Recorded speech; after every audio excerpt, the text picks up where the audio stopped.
Claiborne, Texas. Hello there. I have a kind of like an ethical question on our part. We painted a car for someone. We're not a paint and body shop. We just did it for them. Well, why did you just do it? They asked us to. We've done it for other people in the past. Well, maybe I ought to. I'm not quite. Nobody's ever asked me to paint their car. Why did they ask you? Well, we have done it for others. Just because, for money, I guess. Well, that's another story. Reason. I mean, this is just amateur night you're talking about. Yes. I mean, what, you guys are not in the painting business, but you have a spray gun someplace. So we have the spray gun, and we do it on the side if someone wants it. Well, then you do have a little part-time business then. Okay. Isn't that true? It is. Okay, well, let's talk. You got a business then. Go ahead. Okay. All right. They asked us to paint it, and we did. You agreed on a price?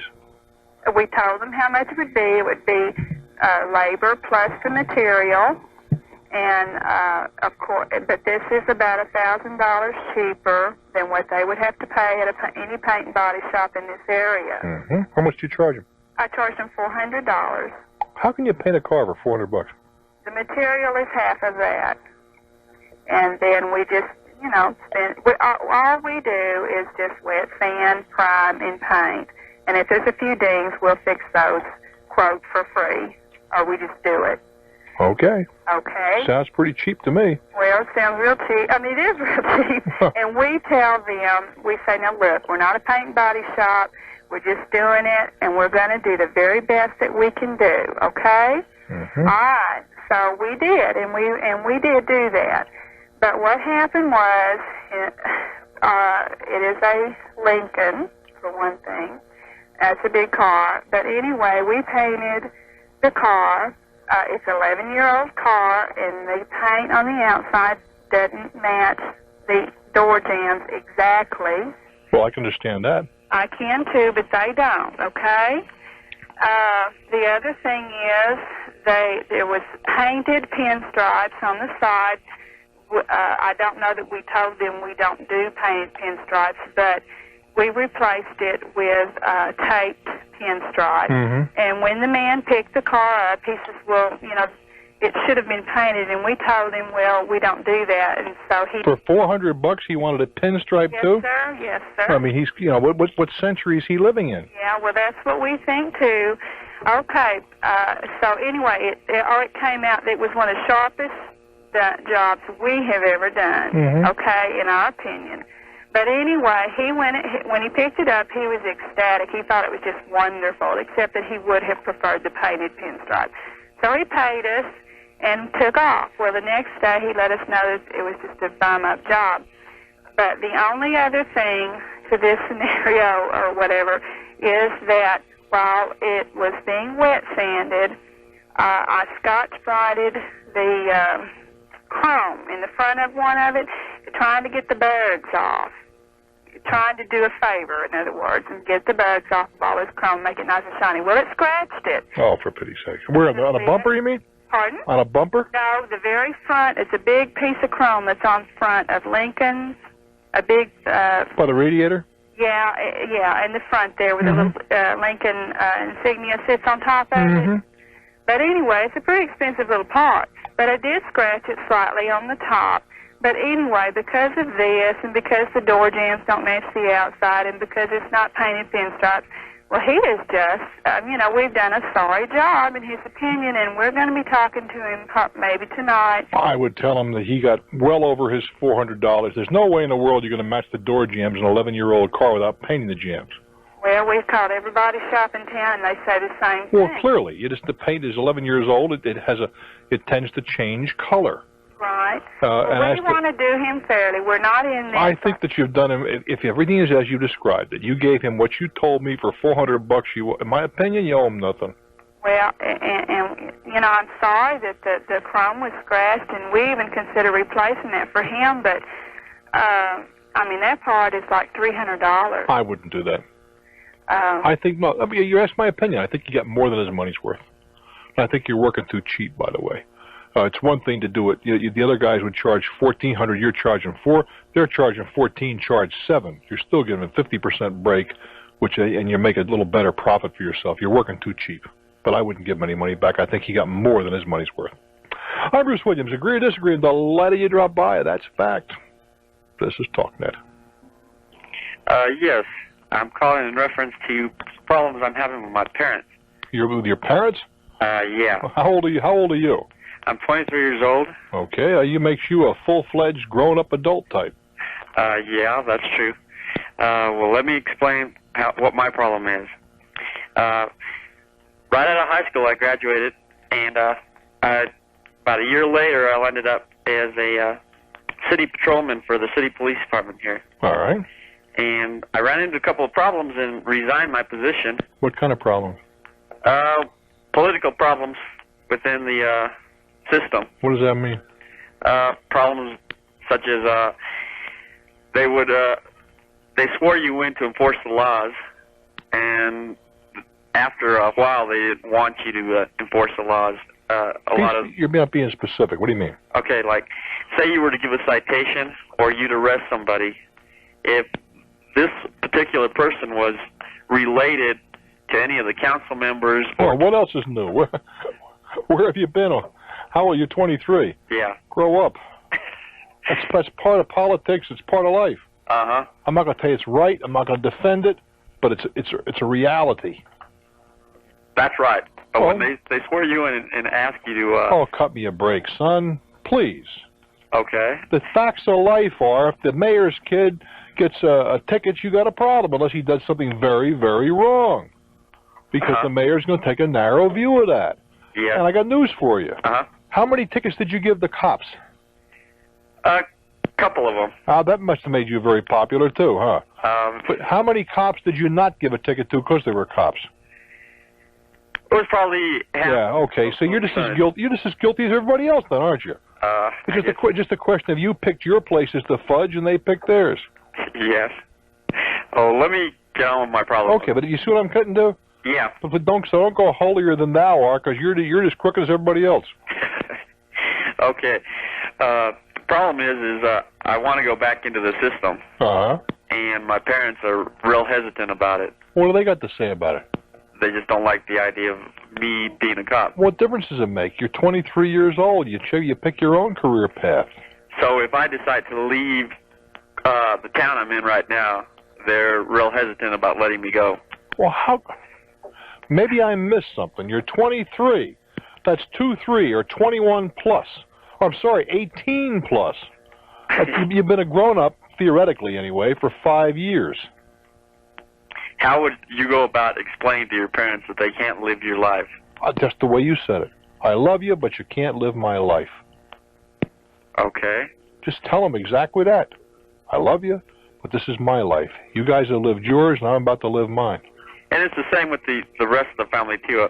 I'm the only son. I have 4 sisters, and they're real hesitant about the field, too. I don't see why. Look, I'm not asking them to get pom-poms and short skirts and be cheerleaders. Uh-huh. But what you do with your life, assuming that you don't go out and say, you want to become a drug dealer or something, is clearly, and even that's your business, I guess. What worries them, I guess, is the way people are nowadays. People get killed, you're right. But you know that. Yeah, I know that. I know the risk that I'm taking out in the field. And I know the risk that any officer takes once he puts the uniform on. Okay, so it's your call. I got a feeling you still got a big umbilical cord attached to you. You living at home? Yeah. Figures. Oh, what happened is I was out in another city, the city of Albuquerque, and I was working for a security firm out there, and there wasn't any advancements in the firm, so I decided to leave the firm. And financially, I couldn't make it in the city, so they gave me the option to come back home. Well, that was nice of them, and I would do the same thing for my children. But the fact remains that it's your life. You got to lead it. But I mean, get real as far as they asked me to take an oath and so forth. I mean, I have no quarrel with that. But as I said, until you can tell me that if a police officer gets stopped, you're going to nail him with a ticket each and every time,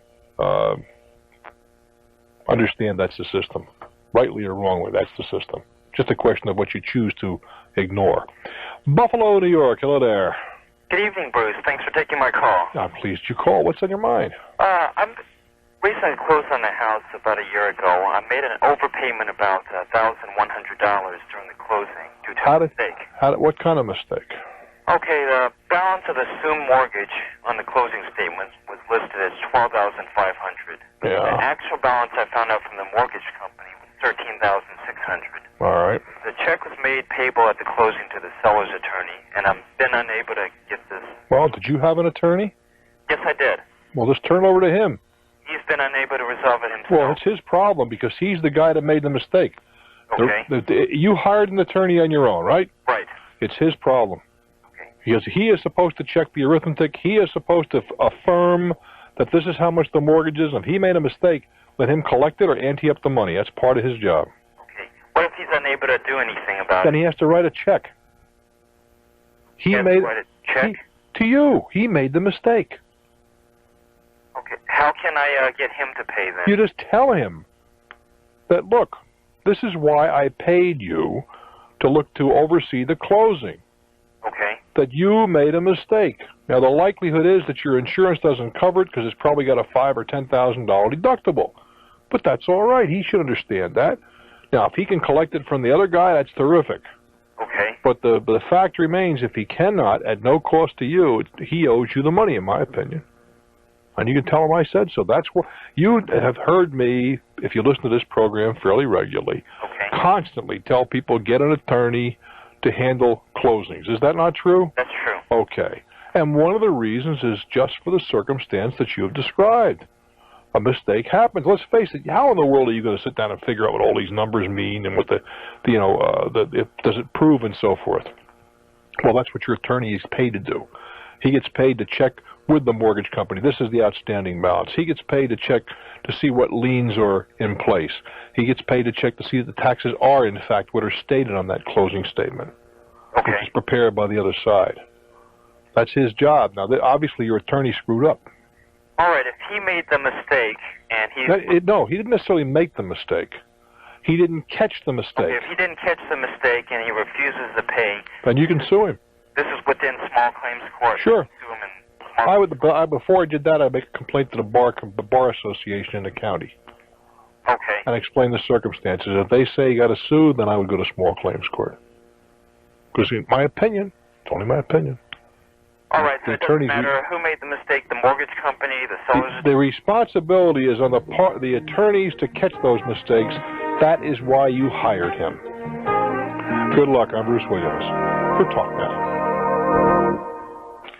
Peoria, Illinois. Hello there. Welcome to Talknet. How you doing, Bruce? I'm all right. I tell you don't expect to make this call until something comes up and we really need you. There you go. That's what we're here for. Well, here we go. A few days back, my wife and I went shopping for a family van. And after narrowing down the choices, we went through one dealership who actually I'd worked through, had a business contact through in the business I'm in, which is advertising. At any rate, in the initial purchase, we had agreed upon a couple of add-ons, a stereo system and also some running boards. Hold it. What was that? Hold it. Okay. The stereo I dig. Running boards? Yeah. This is a van. Oh, okay. I'm trying to think. Not a car. The shades in 1938, you know? Yeah, really. But at any rate, when we got the vehicle, the running boards were on, but unfortunately the stereo only had 2 of 6 speakers. And our agreement was a total of 6. Well, to make a long story short... You couldn't rough it out with 2 speakers. Well, but that was part of the arrangement. I understand. All right. 6 speakers. This is when it gets interesting. We sent the van back to them. You didn't accept delivery? To the dealership. You did not accept delivery? No, we took it home that evening. Oh, you did? Then you did accept delivery. Well, here's a yes and no. This is the question I have. Hang on. This is the question I have. We took it anyway. We took it back to the dealership, and they in turn admitted they hadn't finished what they needed to do. Sent it over to a subcontractor to finish putting in the speakers. When it was at the subcontractors, they damaged the van. All right. And our question, I guess, is... How badly was it damaged? Maybe demolished? No. Front quarter panel, hood, turn signal light. What'd they do? We ran into another truck. How nifty. So I guess the question becomes... I can hear the question. Should I get a new van? Yeah, or is there a consideration for the situation we're in? Yeah, they're going to have to fix the van, that's all. Okay. That's it. And they're not obligated in any other way? Just to fix the van. Huh. I guess we looked at it as more damaged goods because technically the delivery wasn't done. We thought till... Whose name was the car in when this happened? It was in ours. It's your car then. It's a used car at that moment. As soon as we take it. The instant that you sign your name to the title, it becomes your car and a used car. That instant. Probably worth 20% less than it was 2 minutes before. Well, that's what they talk about, depreciation, all that kind of stuff. You realize that? How much did you pay for this van? Well, we knew that. How much did you pay for the van? I guess after trade-in, about 10. Well, how much was the trade-in worth? Legitimately worth? 56. All right, so you paid $15,000 for the van, right? The moment you drove out of the dealer's driveway, it was worth 12. Oh, that I'm not surprised about. Well, but it's a used car, so you had damage to a used car. See, I guess, and maybe it's a ticklish point. I mean, I want to make sure that we're not, that the vehicle, there's nothing else wrong with the vehicle, and in all probability there isn't, but there's a big question mark here as to whether they actually, if delivery is when everything is done that they agreed to. No. There's no question at all. Okay. None whatever. All right. You took title. When you took title, it became yours. Let's assume, for the sake of discussion, they forgot to put a transmission in the thing. Yeah. It's still yours. Yeah. When you took title. Now, did they do it satisfactorily? It's a different matter. Yeah. But they did it. Do you think, in terms of talking to the dealership then, and obviously they've agreed to fix it, although we've done a lot of messing around to get to this point. Why? What was that? I'm just curious. Well, first of all, the supplier didn't contact the dealership. The dealership didn't bother to get to us. It was me that found out about it, one. And then we've had to make some phone calls to get it squared away. That's amazing. It would seem to me that would be, a perfunctory deal. Well, yeah, I guess we expected them to bend over a little bit more and say, hey, listen, you were excited to get this thing. Welcome to the 21st century. Oh. Absolutely amazing. I'm with you. Truly, I am. You walk in where somebody is, I had a brake job done on my car here a couple months ago, right? And all of a sudden, I'm talking about 1 day later. We're not talking about weeks or months, right? Mm-hmm. Luckily, I was in a not a shopping center, but what do you call them? Service area of a major road, right? Mm-hmm. I'm just cruising about 3 miles an hour just to come to a stop, hit the brakes right to the floor. Now, this is less than 24 hours after I had a complete brake job, cylinders, the whole works, right? Now, and of course on my car, it has one of those fancy systems that tells you everything, including the air temperature, interior and exterior, right? Yeah. So now I get this stupid light flashing on, brakes. Salvage this sucker or something. I'm 50 miles from home. Yeah. As it turned out, I still had, I think, rear brakes and no front brakes, or the other way around, whatever. Just after you added service. Pardon? Just after you added service. Oh, the next day. And so now, I nurse at home, and it's on a weekend, naturally, so I go out and rent another car similar to mine, because I had things to do. I just couldn't just turn off, stop the world. My car isn't running, right? And I call the dealer the next day, and, okay, we'll take care of it. Never mind, I'm sorry we loused up your weekend, and then they did pay for the rental car. No problem. It amazes me. I said, you guys are so... I'm in a service business. Right. And really, 90% of the time, if not more, if it may be our fault, it's our fault. Yeah. A lot of times when it isn't, it's still your fault. Amazes me, too. I figured the guy would...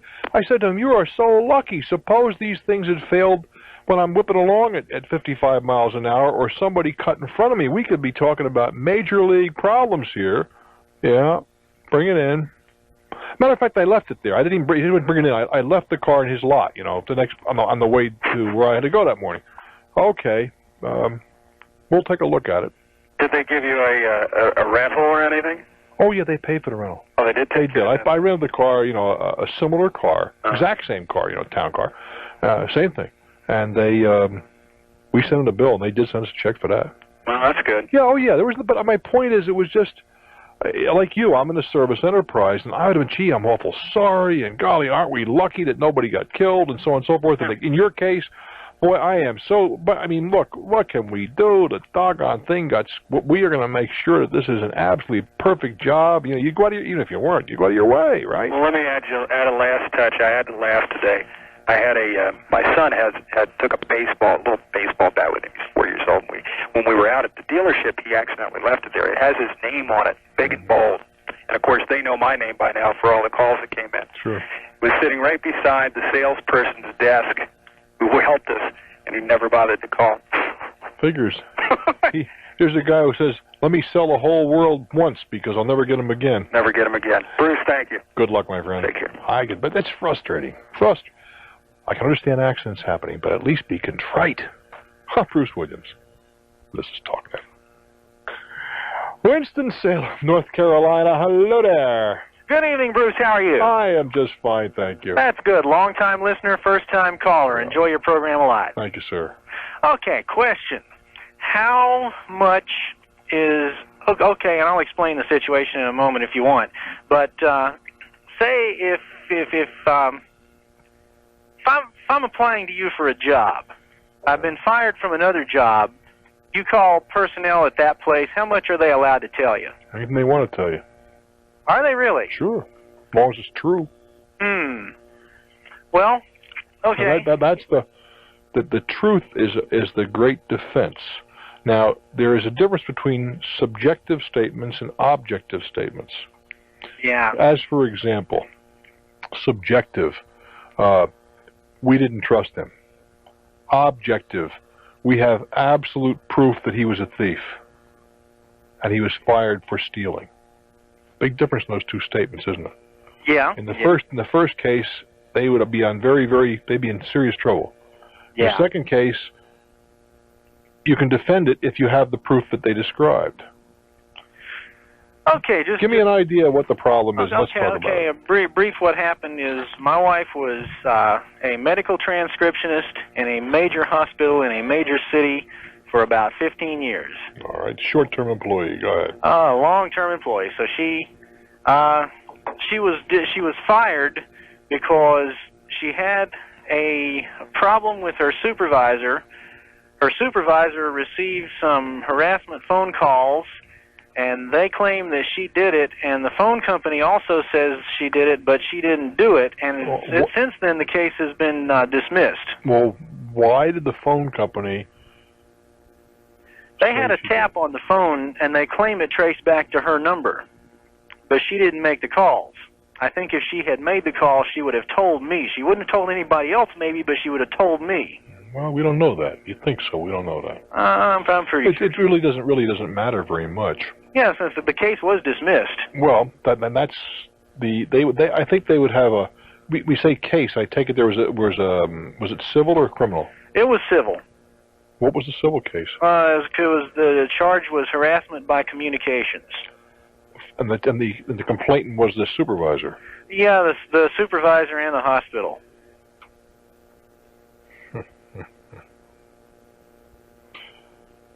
And they made a complaint civilly? Yes, as far as I can tell, it was a. Did they go for damages? Well, I don't know what they were trying for. I think they probably made a criminal complaint. Yeah, it was a they had probable cause hearing, and the magistrate determined that there was not probable cause to send it any farther. Well, I think they can say that. They can't say that she did it because they can't prove that. If they did that, then they'd be in some jeopardy. Yeah, she's not able to get any jobs now. She's in a different state now. The state where this happened was not North Carolina. What is your assessment of this? My assessment of it is basically that you had a situation where she was a long-term employee. They had this is not provable. Well, first of all, were there phone calls made? The supervisor does say that she received phone calls. Well, and there were phone calls made. Yeah, apparently there were, yeah. Even though they could have been made by someone close to her in collusion with her.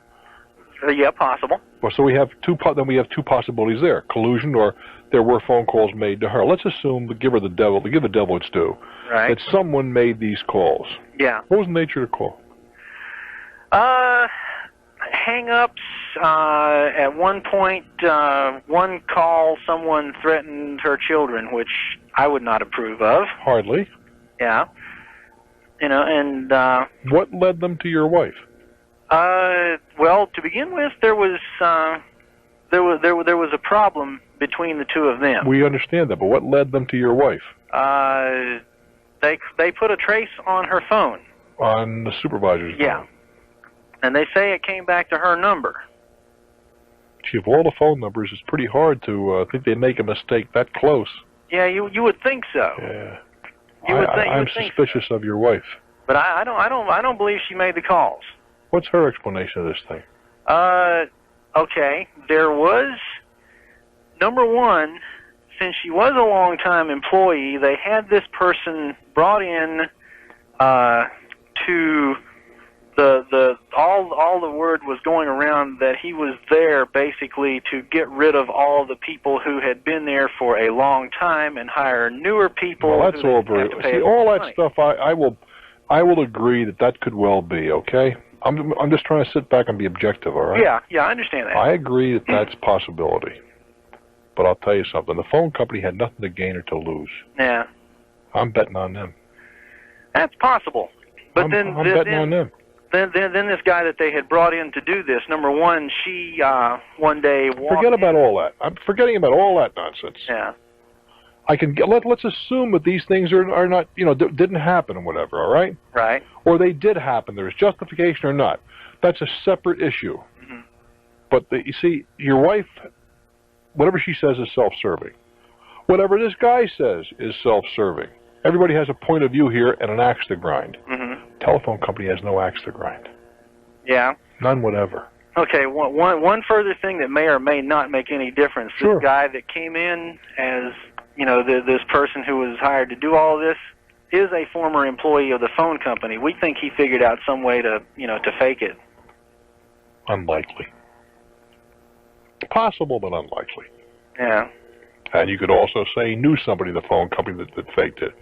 Yeah. But unlikely. I mean, we think that's possible as well. Well, Well, in terms of your wife's position, she had two choices. She can bring an action against them or just forget where she worked for 15 years, say I was a housewife. Yeah. Yeah, she could just say she was a housewife, but, then that, I understand. How does she type so well, Well, I practiced. I was an amateur writer. I wrote sexy novels or something. What can I tell you? Okay. But let's face it, you want to believe your wife. I understand that. Yeah. But the thing that makes the phone company's testimony the most credible, in my opinion, yeah, they have no sides. It doesn't matter to them. Everybody else is biased. Yeah. But they are not biased. Okay. Unless the guy has that much of a fix, and I'll tell you, that would take quite a fix. Could be. Yeah. Could be. It would.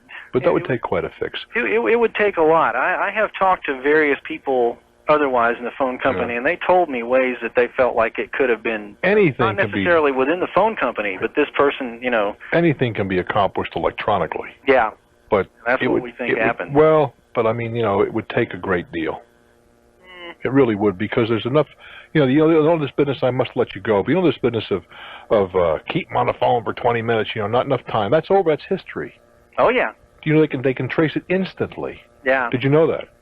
Yeah, I knew they could trace it instantly. As a matter of fact, it appears because a couple of the calls, she did make one call legitimately to the supervisor to ask about overtime, and it was right there. And the supervisor never even answered the phone. And it was there, and it still showed, right? Yeah. And you know that you can never even answered; it just rang. Do you know in some states, mine is one of them, right? Yeah. For $80, the phone company will sell you a little device that goes on your telephone, and when the phone rings, it shows you what the number is being placed from. Yeah. Instantly, as soon as you get a ring, there's the area code, the exchange, and the number. Yeah. So I don't mean to keep you, but this is one thing else that made us suspicious, because after the first, there were actually 2 hearings, and after the first one, she had a device put on her phone from the phone company that would have, registered every single call that she made, right? Okay. The next bill, this supervisor's number did not show up. However, the supervisor continued, apparently from what she said, to receive the phone calls. Oh, that's another factor. Yeah. Another factor. But I still go back to my same point. The phone company people had nothing to gain or to lose. That's what makes their testimony, in this instance, the most creditable. But I just wiped the 15 years out. I think that's probably your best shot. Whether you want to consider legal action is a sidebar. I do wish you well. I'm Bruce Williams. This is Talknet. Bakersfield, California, thank you for your patience. What's on your mind? Good evening, Bruce. Thank you for taking my call. Not at all. What's doing, kid? I have a question. I was in a general partnership from early 88 until approximately 3 months ago. First start, about 88, not even a year. Not even, well, no. A little over a year, I'm sorry. Excuse me, a year and a half. Yes. Whatever, okay. What kind of partnership? It was just a general partnership. It could be anything, though. Land or... In a supply company. What kind of supplies? Wholesale. This is like working on a gorilla's teeth. Well, let's just say the oil field. Oil field supply. All right. And we had a dissolve of the partnership, and it was a handshake agreement going in. I understand how you feel about that. I'm not going to tell you I haven't been involved in handshake deals because I am. Well, it was going, and it still has pretty much gone fine until the end here. Anyway. So the business is the business prospering? Well, he kept the business name, and I've started a new company and started in business on my own. Maybe I'd ask the more telling question, why are you going your separate ways? Well, it was just a conflict of marketing strategies. I wanted to stay with wholesale distribution, and this individual would rather go to the end user, retail, if you will. Okay, so you're going your separate ways. That's correct. Okay. And there was we have consigned inventories from a multitude of manufacturers. You say consigned, you don't own them then? That's correct. We have a custodian for them. What happens if you don't sell the stuff? You don't get paid, and then they audit it, have a biannual. Do they take it back? Well, they have a biannual reconciliation for inventory movement. Well, but let's assume it's still laying there. Will they take it back? Absolutely. Okay, fine. Absolutely. It is their inventory. Okay. So what's the story? So anyway, what I would like to ask is, there was a division verbally as far as inventory and accounts-wise, who was going to get what manufacturers. And you're whacking the thing up 50-50, right? That's right. It didn't happen that way. Oh, naturally. So anyway, we got the inventory squared away, and I've got the inventory. And you got the inventory in its entirety? Just the purchase. We have owned inventory as well as consigned inventory. I am in possession of the owned inventory. Okay. And that's where I feel I have some restitution on my behalf. Well, I don't understand. Well, I'm asking for additional restitution because of the account split, as we had agreed, did not go that way. How come? Well, push came to shove, and it just wasn't a good split. And you're telling me that the deal is not equitable and has to be renegotiated. Correct. Well, go back to the table. Okay. Well, when I discussed it with this person, they brought up an attorney. My attorney will be in touch. Well, never heard anything yet. I'll tell you what, let me kind of catch up on a little piece of business here, and we'll continue again. I'm Bruce Williams. This is Talknet. I'm chatting with a gentleman in Bakersfield, California. I am indeed. And he's into a partnership and a handshake deal. I don't have any problem with that. I think I'm more comfortable for reasons that you better understand today, having these things spelled out in advance. But you're breaking up the partnership. You're trying to split the assets. You agreed to a split. Now, did the split come off the way you agreed, or was there some permutation there? There was a problem there. What was the problem? That an additional count. We had, let's say, 5 primary accounts. Okay. And number 1 would literally compensate all of the other 4 combined sales in commissions to the company. All right. So I'm sorry. Be a 1 and 4 deal. I get this one, you get the other 4 or something. That's correct. Yeah. And in addition to, because I was the one promoting the split, I feel that he should have been compensated for my decision, because it was solely my decision. All right. Well, the point being, though, that you guys have to agree, and if you don't both agree, then you got to go back to the table till you do agree, or alternatively, when it may come to this, agree. Oh, but he didn't tell anybody. Yeah. Well, we don't know. There is a chance he didn't know. How could that be? Well, She was about the third, or he was about the third or fourth marriage. Oh, sweet man, this is quite a combination. There's 11. You know, we knew of I think 6 kids here, and found out that there's actually 11 kids in the family. His, hers, ours, mine, yours, and who knows's. Lovely. Okay, so she hit it off with this. I don't know what went on in the 40s, but that's where we're at now. So she hit it off with this kid, who was the child of the half sister. Right. Okay. Okay, this morning we got a phone call from the nephew, and he says, has my mother called you in the last couple of days? My next question was, did you run away? His answer was yes. How old is he? He's 18, right? Right. All right, he didn't have to run away. Well, he was thinking about coming out here and, you know, starting a life for himself, and we'd be willing to put him up with a place to stay. And he's coming from where? From East Hartford, Connecticut. Oh, my goodness. All right. And, you know, we'd be willing to bring him out here and this sort of thing. Well, if we told him to call us back in the afternoon, we wanted to find out if we could arrange airline tickets from this end where he couldn't get a hold of any money. Well, that's easy to do. Put it in a credit card. Right, and they also told us that refund to purchaser only and that sort of thing. Well, the credit card, that's the way it's done. Well, when he called back this afternoon, he has a girlfriend he wants to bring with him. Now, here's the story. This girlfriend is... All of a sudden, I'm not very excited about this whole transaction. She is 17, and she's from Peru. Now he tells us that... What soap opera you been watching? I tell you, I could sell a script here easily. I think so. It goes on, but... she's 17, and she's from Peru. Right. An illegal alien, of course, got to be. I think so. He says she's up here on a visa. Her parents are still in Peru. Yeah. He has to go to Peru to marry her in order for her to stay in the United States. Now, this is what he told us, and I don't know if this is... I'm not sure that's true either, but I mean, so go on. Okay. Wait, he wants you to send him to Peru. I guess the bottom line here is he wants us to loan him $1,000. Now, we said, you know, I managed to talk... For what purpose? To go to Peru to marry the girl so that she can come to Oregon with him. You sound to me like a pretty lucid sort of guy. And apparently you're relatively young. Your wife's 29. How old are you? I'm 31. Okay. And everything's going along pretty well in your life, right? Yeah. You got to be ready for a rubber room if you send this guy $1,000.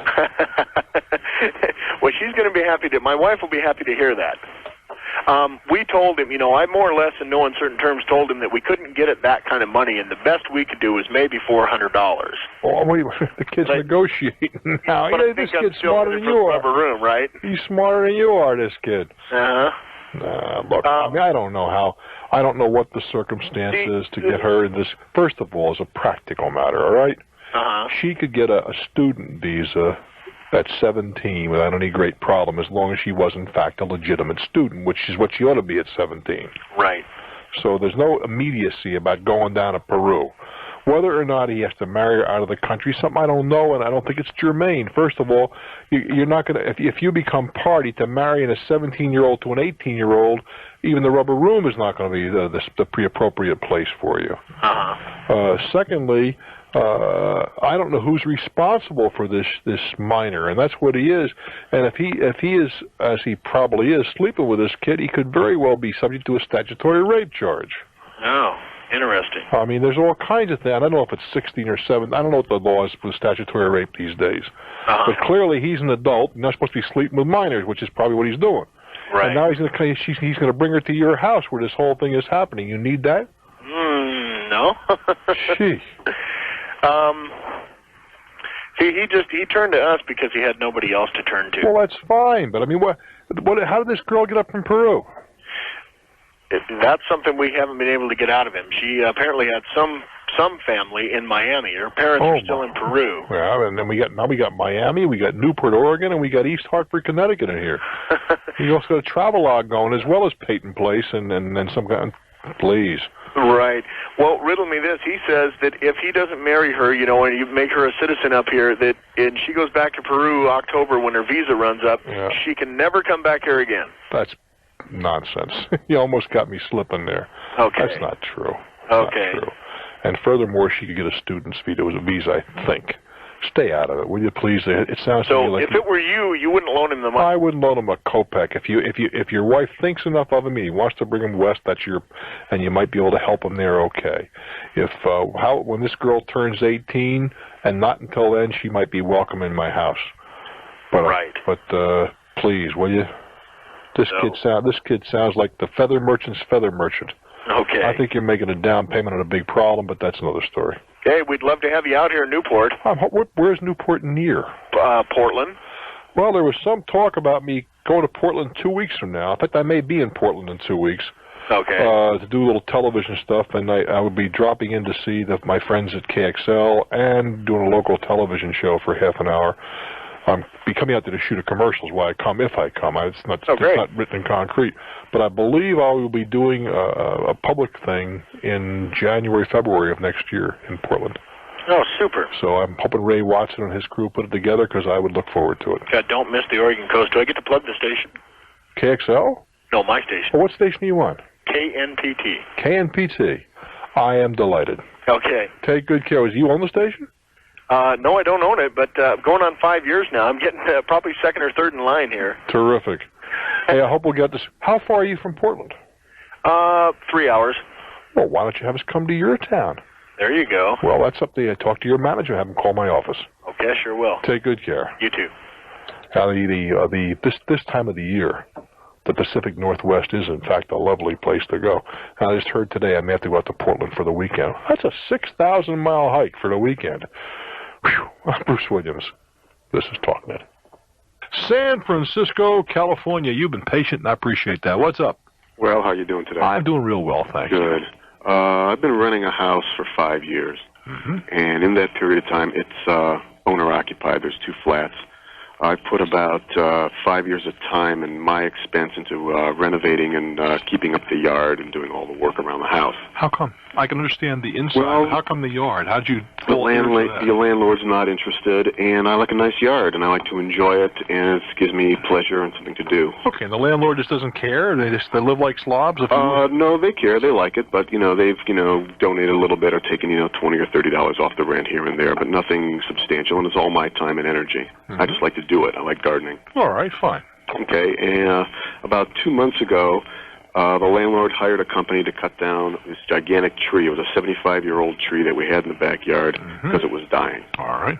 So the company cut the tree down, and in the process, trashed the entire yard.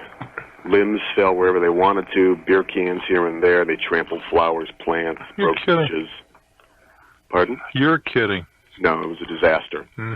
Besides reporting them to the Better Business Bureau and all this, I went and I had 3 landscapers come in and give me estimates as far as what it would cost to redo the yard to the point where we had it before. They said between $1,100 and $1,500. I want to know, am I in my right to sue this company for the money, or what do I go about getting some kind of... I don't see where you have any insurable interest. Pardon? I don't see where you have any interest. How do you mean an interest? Legal interest. The yard belongs to the landlord. Not right. It's my money and time that I put in. Without regard to that, the yard belongs to the landlord. Okay, so what do I do? I think you're stuck for it.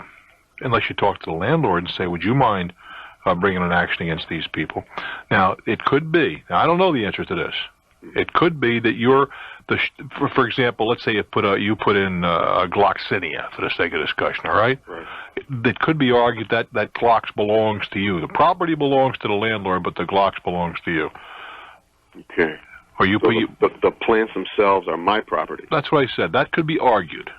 That the plants are yours, but clearly the property is not yours. You have no interest. I don't. And you know what I'm saying? I'm talking about legal interest, not interest. Well, I do have interest. I do have, interest, like you say, interest in the... Well, we're into definition now. Okay. The word interest in the way I'm using it means you have no interest in the property that is legal. Right. The plants themselves are yours. Okay. So I can sue for the plants and time? Not the time. Not the time. Well, I don't know.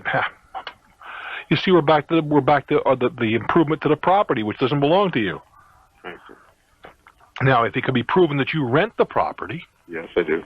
No, you rent the apartment. Do you rent the yard? The yard is part of the property. You sure about that? It says so in the lease. Well, I would double check the lease. Well, you see, do you understand where I'm coming from? I'm taking the other side just for the moment here, all right? Right. Yeah, you've an apartment there, Mr. Smith. I understand that. And we never drove through your living room. Trust me. There's no footprints and there's no tractor marks on your rug. The yard belongs to the landlord. Your turn. You see? Mm-hmm. But clearly, if they damaged your plant material, I think you have a shot at them. Okay, I'll give it a try. Good luck, kid. I'm not trying to be pick on I understand. I'm just trying to, I think, point out what is. Take good care. Thank you. Fort Myers, Florida. Hello there. Welcome to Talknet. Hello. How you doing? I'm doing real well, thank you. Good. Hey, I got a situation here.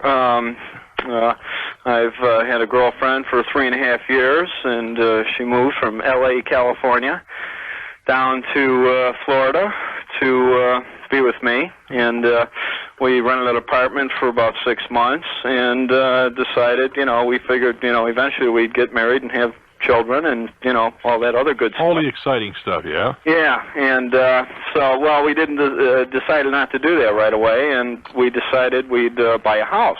So we bought a house. In your collective name, in both names? In both names. Now, you know the enthusiasm I have for that kind of stuff. Not too good. I think it is a stupid move. Yeah, well... is it proving to be that in your case? I don't know. Here's the situation. We bought a house and some property for like $75,000. And, in the 2 years that we've been here, it's probably increased in value about $50,000. Okay, so what is the... Well, the deal is, I got a mortgage for $41,000. She came up with $34,000 cash. Oh, I see. The mortgage, the house is in both of your names. Right. Both of our names. All right. I'm going to have to take a little time out here. We can sort things out a little bit, but I can almost tell you what I'm going to have to tell you in a moment. Okay. I'm Bruce Williams. Stick around. This is Talknet. Chatting with a young fellow who may be a little sadder and perhaps a little wiser before we get done. He and his girlfriend lived together, bought a house together, and then decided to split. Now, what are we going to do with the property? Well, we have two options as far as I see. All right. Either a buyout or sell. Well, I think those are two. Then, of course, there's that the buyout option subdivides. Who buys out whom? Well, I can't afford to buy her out, so she'd have to afford, be able to buy me out. Does she want to do that? I think that's a possibility. The question I have is, though, isn't it a 50-50 agreement? Yeah, but it's not 50-50 less it's 50-50, but she put up cash and you didn't, less your obligation. Oh, yeah, right. Whereas let's assume for the sake of discussion it's $100,000. Easy number to play with. I think it works out to 125 or something. Let's say it's $100,000. Mm-hmm. You owe 44. She owes nothing. I owe 39. All right, 39 then. She owes nothing. So we take the 100,000 and whack it down the middle is 50 each. She gets 50, you get 11. Right. Yeah, that's it. Is that the way it works? Well, what? That's 50-50, isn't it? Yeah, but... what do you mean, yeah? She put money up and you didn't. Yeah, but... yeah, but what? But still, it's 50-50. I mean, she thinks that because she put money up, she got it from, Bank X, and I got it from Bank Z. There's no more... She came up with cash, but I came up with cash, too. No, you didn't. You came up with a mortgage. Well... Well, please, cut me a break. You're telling me, is this what you want? Let's take the same example. You got a $39,000 mortgage, right? Right. And you sell it for $100,000, which would leave $61,000. You think you should get $30,500 and she gets $30,500? Is that what you think? No, not at all. Well, what then? No, I agree with what you first said. Okay, I think the buyout, the fair buyout price would be the difference of my indebtedness. Hold on. The fair buyout price is the value of the home. Mm-hmm. Period. The appraised value. Well, you have to agree on a value. I'll tell you one thing. You'd be a whole lot smarter, you guys, if you sold the doggone house.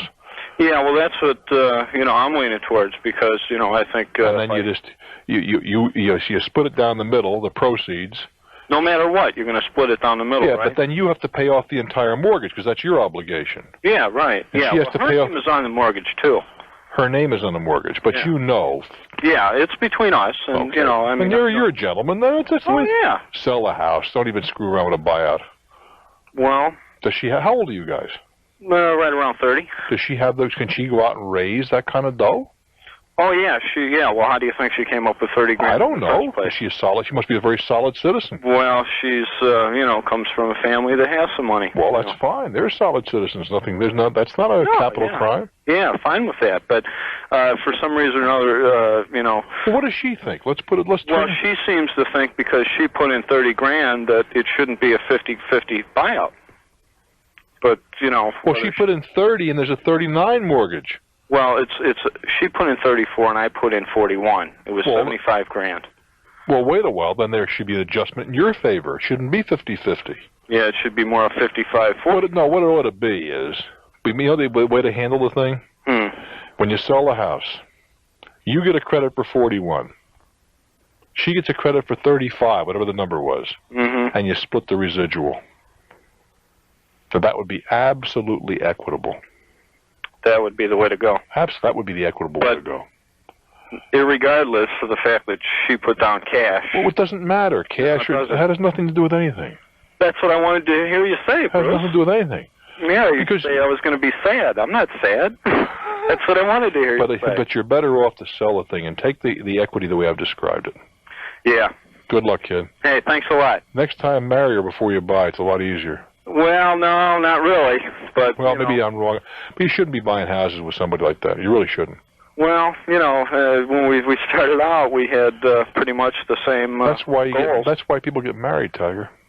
Yeah, but that's why people get divorced too. Also true. But I'm just saying, if you're not going to marry her, don't buy the house. I didn't say. You didn't hear me say don't live with her. Yeah. I just said don't buy a house with her. Yeah, really. Take good care. Okay, sounds good, Bruce. Thanks. I'm Bruce Williams. Stick around for more. This is Talknet. Ann Arbor, Michigan. Hello there. Welcome to Talknet. Thank you, Bruce. And I got a short story for you, and I was hoping at the end you could kind of give me your opinion, okay? Sure. Let's talk. All right. It's about a car in a car dealership again. Are we talking about a new car, a used car, a buy, a sell, or what? Well, we're talking about service I had on a car that I bought from this same dealership. The car was about 2 years old at the time this happened. All right. Go ahead. Transmission started slipping on me, so I took it in. They wrote up a work order and they looked it over, and I paid an hour's worth of labor charges for them to tell me that it needed to be overhauled.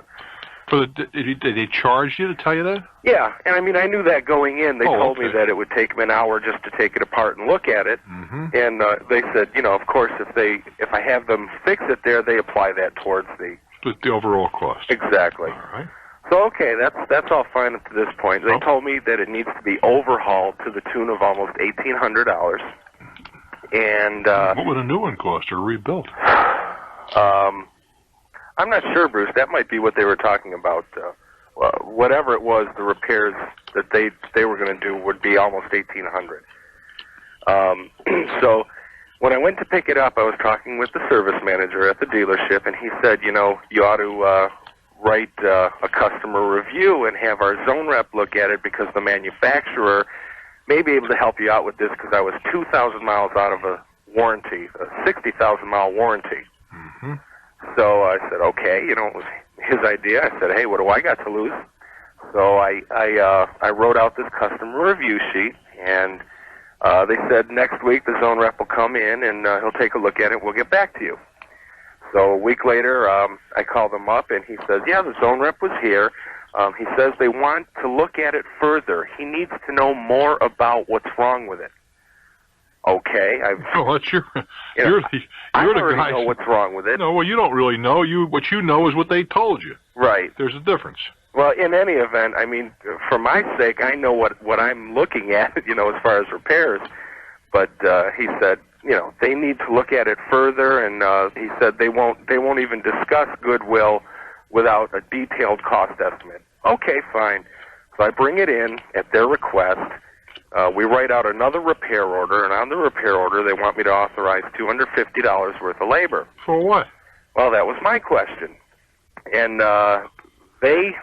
the way they presented it to me sounded like that this was going to be towards the cost of fixing the car once they have made their determination.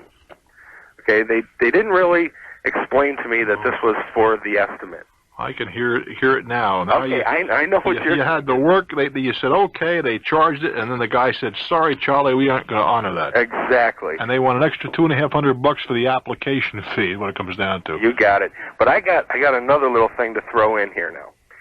The reason, and I've got this in black and white because I got a copy of their response, the reason they turned me down, Bruce, was because I was 2,000 over warranty. Yeah. The guy says, you have 62,000 miles. I'm sorry, we can't help you. Mm-hmm. Okay, I'll accept that. I'll live with that.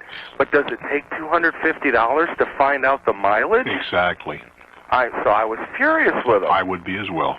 And, I've contacted the Better Business Bureau, and that's still pending, and I would, there's no way in the world there's no way in the world that I would accept that. I'm so glad to hear you say that. I mean, as you said, it doesn't require a rip down to take a look at the odometer. Absolutely.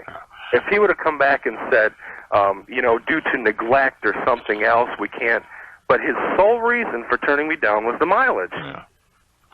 So I'll tell you something else what they did. It's frustrating dealing with these people.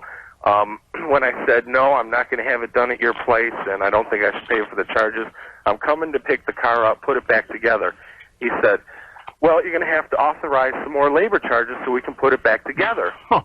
I said, you have to give me the car the way I brought it in. He said, no. And finally, I read to him the fine print on his repair order, where it says that the estimate that I authorized includes reassembly. And he finally bit his tongue and said, okay, we'll do it. Well, I'll tell you, it sounds like you're dealing with a real winner. Oh, man, it's frustrating, I'm sure you know what I'm talking about. It sure is. I have a good friend, and he has had problem with a transmission since square one, okay? Mm-hmm. I'm talking about since square one. He goes off on a vacation this is a conversion van, luxury van. I don't know what he paid for it, too much in my opinion, but that's another story. Okay. He goes off on vacation. He is about 300 miles from home, or a little less than that, and the tranny goes kaput. Mm-hmm. I mean, this is just a couple weeks ago. Okay. He leaves it at a local authorized dealer and rents a car. He's not going to screw up his vacation. Comes back and pays him $1,600 for rebuilding the tranny. And this is one of these deals, if we fix it, it's fixed forever, if the dealer fixes it, they have a guarantee forever, and 3 or 4 days after that, as long as you own the car, that you never pay okay? Yeah. 100 miles down the road, the tranny blows again. Mm-hmm. No, 200 miles down the road, excuse me. 200 miles, blows again. Okay. Takes it to the local blank dealer in that town. They said, well, what do we have to? We have nothing to do with this, so take it back where it's blown up. He said, wait a minute, you're going to tow it 200 miles? That's absurd. I had it fixed under this guarantee. Wow, it's still, this is 2 weeks later, they're still arguing about this. Now, you got to wonder why people tend not to believe all these claims that the automobile companies love to make. Mm-hmm. Because here's a situation where they clearly advertise, you'll get it fixed by us, it'll never cost you another penny.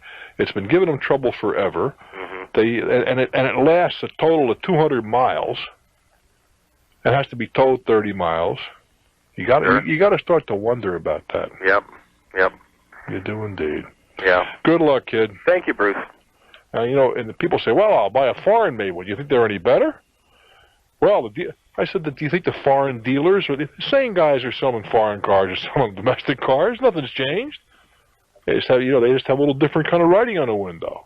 I just don't understand well, I do understand, I guess. I've mentioned this before. I knew a guy, didn't think much of his ethics, but his attitude was, let me screw everybody in the world once. I'll never get a customer a second time, but I'll really stick it to him the first time.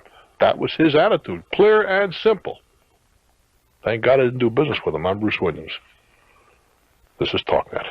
Worthington, Minnesota. Hello there. Welcome to Talknet. Hi there. Hi. Well, let's do it, kid.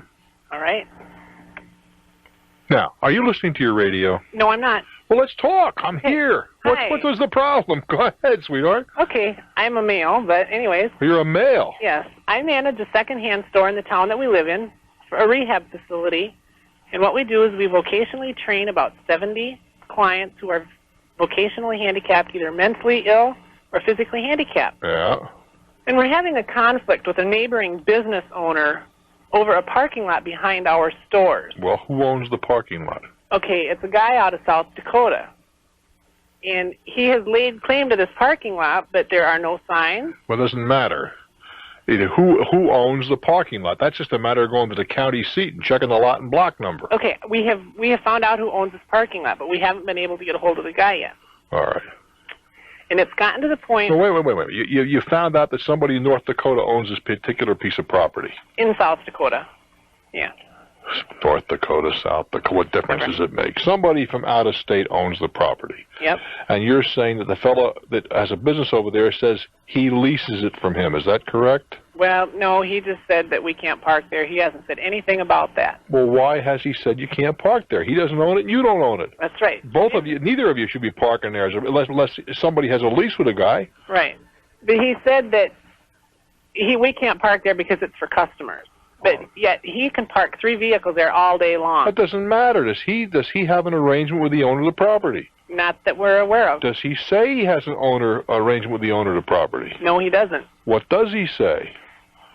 Do you ever ask the question, do you lease this from somebody? Yes, we have. And what does he say? He has never answered it. But, we have customers that park back there, too. I don't care about that. It has nothing to do with anything.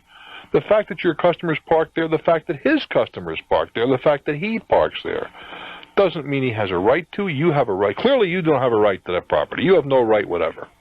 Okay. He may or may not have a right. Okay. You know what I'm saying? Yeah. There's no question about you. You got no right there. You're a trespasser. Right. Okay, but see, the customers, when they park there, like to come in. Then they're trespassing. Okay, but see, he'll block them in. You're not listening to me. They have no right to be there. Okay. Now, I don't know if he does or not. Now, what effort, let's ask the hard question now. What real effort have you made to talk to the guy in South Dakota? I've called several times. And? And he's usually out of town. Well, have you asked anybody else that answers the phone? Yeah, and she can't answer it. She said, I have to talk to him. Who is she? It's his wife. She said she knows nothing about it. Well, the fact is you have no right in that property, neither your customers, period. That's clear. Okay. Whether he does or not, I don't know. But you don't. That's a cinch. Okay. Can you see why? Yeah. Well, then what's the problem? Oh, I don't know. And when this all came up, he never came to me. He went to somebody else. Well, that doesn't mean he's a nice person. Doesn't mean he's right. But the fact is, you're wrong. There's no question about that. You are wrong. Okay. Good luck, kid. Thanks. Get hold of the guy out there and talk to him about it. I'm Bruce Williams. Stick around for more. We'll give you what I hope is the very best of conversation radio. We call it Talknet. Jacksonville, Florida, your turn on Talknet. Welcome. Welcome. Thank you. Listen, this is my problem. I'm 30 years old, and I started a business for myself 7 years ago. Had a hard time getting a loan, but I finally got a loan for $25,000. And in 7 years, I've gone from 2 employees to a little over 30 employees in a service business. And my problem is I've got too much business, and it keeps getting more and more and more every day. Well, nothing wrong with that, I guess, as long as you can handle it. You said you have 30 people now? You have 30 people. What kind of a service do you render? If you told me, forgive me, I didn't catch it. Well, I didn't, and I'm probably not going to. No, I just received a methods patent on the business. Methods patent? A methods patent, and I have a company or bank here in town that I just sold half my business to because they want to take it onto a national level. Well, terrific. Did you get a decent price? Well, about $5 million. That's That was for half? For half, Gee, I'm telling you, I have a hard time feeling sorry for you. Well, don't feel sorry for me. I'm a little confused as far as what to do with the meaning what I'm saying is I have a lot of friends now. Oh, of course, clearly. And I don't know really. How do they all know that you got this windfall? Well, they know. It's locally, people can tell. Yeah, okay. See, you got $5 million before taxes up front and another $5 million in equity, theoretically. That's correct. And a business that is kind of growing out of control, so I'm feeling I'm a little swallowed up in it. Are you going to bring some people in to help you manage it? I'd like to, but I don't know really where to look. Everybody I look at hiring is a lot older than I am. Well, so what's wrong with that? Well, nothing. That's just... There's nothing wrong with that one. Very unstable at this point, and now I'm much more stable, but it's hard for me to keep up on the payments regularly, but I've not ever gotten back more than a month behind. Well, you see, but if you're always a month behind, that puts you in a lousy list. Yeah, I know I'm on a bad list, but I told this guy, I said, I cannot pay you if you get me fired for keep calling me. And my work is getting a little bit irritated about it, and I wondered if I can do anything. Yes, you can. He has no right to call you at work as long as you provide him with a home telephone number. Which I have. And he is bound by the federal legislation that has to do with credit and collections and so on and so forth. And it seems to me he has gone well over the line. Well, my supervisor taped the last conversation. Is that so? What was in that conversation? Well, it was the part about, I'm going to garnish your wages, and I'm going to have your job. And at that point was when she called the director. And then they denied that they even had a man working there by that name, which I know is not true, because I get the letters from him. Oh, they call. Well, that's not necessarily true. The letters could be signed by any name, and frequently are made-up names. Who else would call me and say that? Well, no, but the point is that they denied they made this phone call now? Well, they denied they had anybody employed by that name, and then said that they would investigate this. I would write them a letter. One letter, and be as brief but as detailed as necessary. That in your opinion, they violated the Fair Collection? What in the world is it? It's a Fair Something Act. Fair Act. No, I am embarrassed. It's Fair. Oh, not employment. Fair Collections Practices, I believe. That'll do, and that they have harassed you at work, which is prohibited by federal statute. That this is your home phone number. That you're attempting to make the payments, and that direct all future correspondence and telephone calls to your home phone at reasonable hours. Yeah, that sounds good. All right. But they have, there's no question that people who are owed money have a right to collect that money. Well, I understand that. No, I'm just trying to point. I understand that, and there are people out there who do their doggonedest to avoid paying, and those people should be harassed, in my view. But if you're making an honest effort, they have no right to do as you described. Well, I really appreciate it. Take good care, hon. Thank you. Bye. Thank you. Somebody straighten me out. I'm at a loss. Sheila, you could just tell me through the earphones. 212-245-6040. 212-245-6040. It's the Fair Credit Reporting or Collection or something of that nature Act. And where does one make a matter of fact, if somebody calls real quick in a hurry, Sheila, you can put them on, and we can talk about it. Where does one make a complaint, or to whom does one make the complaint? And what is the name of the statute? Those are the two pieces of information that I'd like to pick up at 212-245-6040. I'm sure it has to do with credit collections is what we're looking for. In the meantime, Wichita, Kansas, your turn. Hello. Yes, sir, Bruce. Hi. First-time caller. Yes, sir. I have a question for you. I'm an unemployed person, and there are a lot of ads in the local newspaper that I'd like to reply to. The problem is that they do not list the company name. They'll list a position, and then they go... They don't want to get harassed with a million people calling their office. Sure, that's right. They put a blind number in. Well, what they do is these people, these organizations are putting in a box number to reply to the local newspaper. Sure. And what they're asking for is resumes and referral information and Social Security numbers and that kind of stuff. And I'm a little hesitant to send a full resume. Why? Well, because they're not listing who they are. So what? Is there something there what's in there that I couldn't get if I had a mind to getting it? Oh, I imagine, first off, be a Social Security number. Well, so what? What difference does it make if the whole world has your Social Security number? What difference does it make? Seriously. Well, supposedly that tells you can find out anything you want to. Well, not necessarily, except there's a lot of information filed on a Social Security number. You can't get anything from Social Security. Right. You may be able to get something. Well, let's be realistic today. I mean, how old are you? 36. All right, you go to school? Yes. College? Went to college, yeah. All right. The chances are even that your college ID number was your Social Security number. I imagine it was. Yeah, the whole world knew what that was, didn't they? Every time you showed your ID. It's no big deal to give up your Social Security number is what I'm trying to explain to you. Doesn't matter. Well, do you feel like that's a valid request to send a resume? Well, look, here's the question.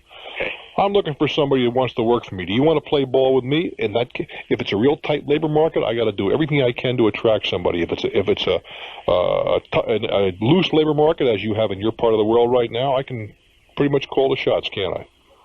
Well, you can, depending on, the job position. Well, that's true. What I'm getting at is that I can say, if you don't want to answer my blind buy, and I understand your reservation, some newspapers, as a matter of fact, have a thing where you can send a thing to them, and you can list certain companies you don't want it to go to. Right. And they'll send it back to you. Our paper does that if you'll list who you... Yeah, you don't want it to go to the XYZ company, and it'll come back. But I have no problem with giving that information.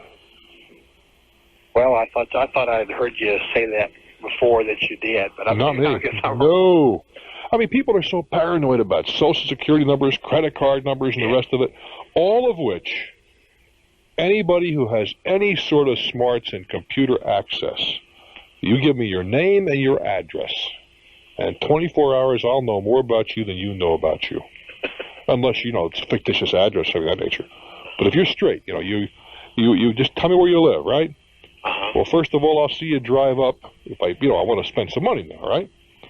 I'm going to see what kind of car you drive, won't I? Sure. I'll also get your tag number. Well, it won't take very long to do a little digging through the motor vehicle records. I'll know who you had your car financed with in a matter of hours. Because that's a matter of record, isn't it? Yes, it is. Okay. There's companies that even publish books. Absolutely. And I'll go next door and talk to your neighbor. You'd be surprised how much she'll tell me about you. You think I'm kidding? I used to do that for a living when I was a kid. Well, yeah. You walk up to the neighbor. Hi, I'm Bruce Williams. I represent the blank company. We're doing a insurance inspection about your neighbor John Jones. How long has John lived here? And you go on and on, and they'll spill their guts out to you. Oh, is John married, or is this John's first or second wife? You always give them a choice. Then you'd be amazed what I can find out about you. And now with today's computer accesses, for pity's sake, every time you apply for credit, apply for a life insurance, a driver's license, a million other things. All that information is in a computer someplace just waiting to be accessed. That's very true. So I really wouldn't worry too much about telling somebody your Social Security number. I truly wouldn't. Well, I was just wanting to get your comment. Well, it's only my opinion, Tiger. Hey, good luck with the job search, baby. All righty. Thank you. I'm Bruce Williams. This is Talknet. My thanks to all of you who responded about the credit thing. We are told, if my lady in Missouri is still listening, it's the Fair Debt Collectors Practices Act, FDCPA, Fair Debt Collectors Practices Act, and it's administered by the Federal Trade Commission in Washington, D.C. So if you think you're being harassed, that is the place to talk, the FTC, and you're complaining under the Fair Debt Collectors Practices Act. And I really appreciate all you guys and gals that have brought that to our attention. I have to ask, and you guys filled in the blanks. That's appreciated.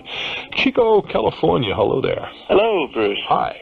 I've got a goal in mind, and what I'd like to do is become fluent in Spanish.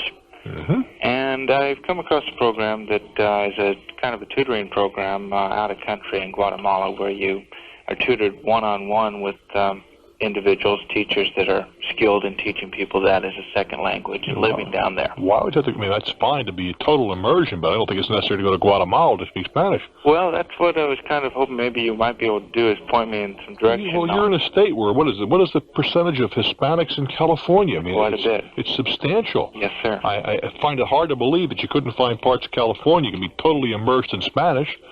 And, of course, you're way up in Northern California, but it's only a hop, skip, and a yodel down to Mexico. And in many parts of, more southern than Northern California, you would find any number of areas where you could spend time to be immersed, and there are any number of, here we go again, every list is an exclusion list, but certainly Berlitz is one of the companies that offers immersion courses. You don't have to go that far away.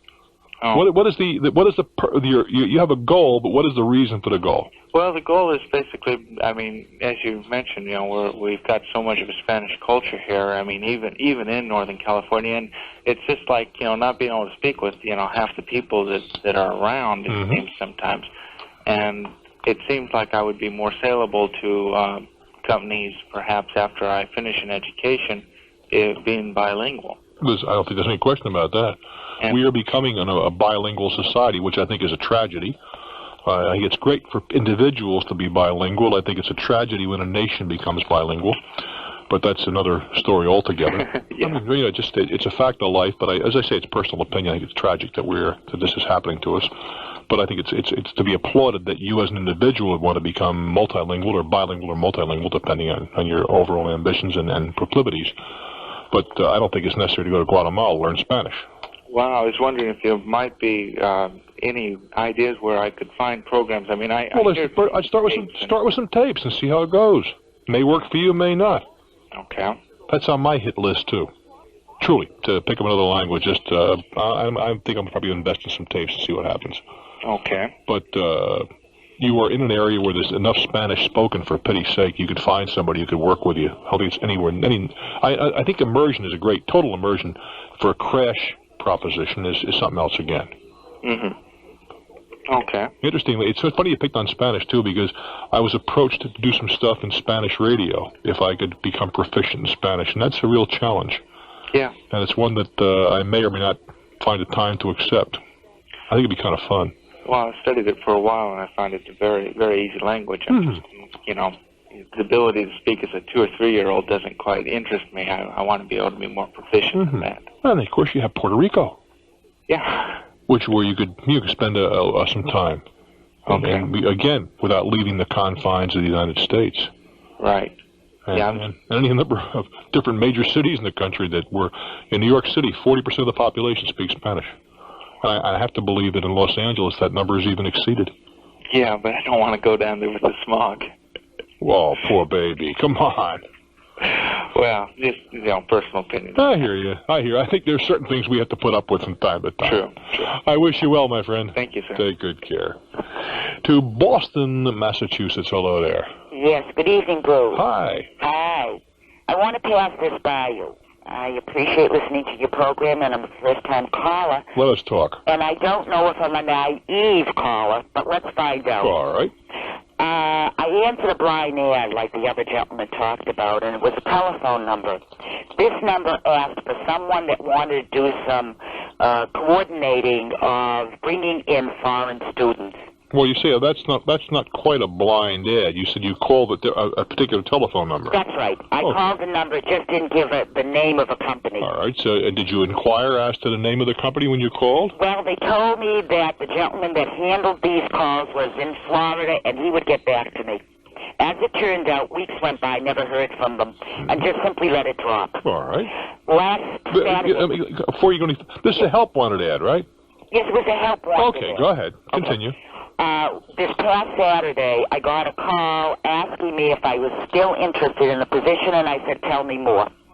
And they went on to tell me that there is a group of young French high school students that are expected to come into America and spend the month of August, and that the current coordinator of that group had quit the position 4 days prior, and that they were stranded. And did I have any interest in picking up the threads? I said, well, I'll think on it. Where are they stranded? They are stranded in their own country, stranded in the sense that there is no housing here in America to accept these students. What kind of an organization are you talking to? Well, that's the point. They say they are an international student exchange, is what they say the company is.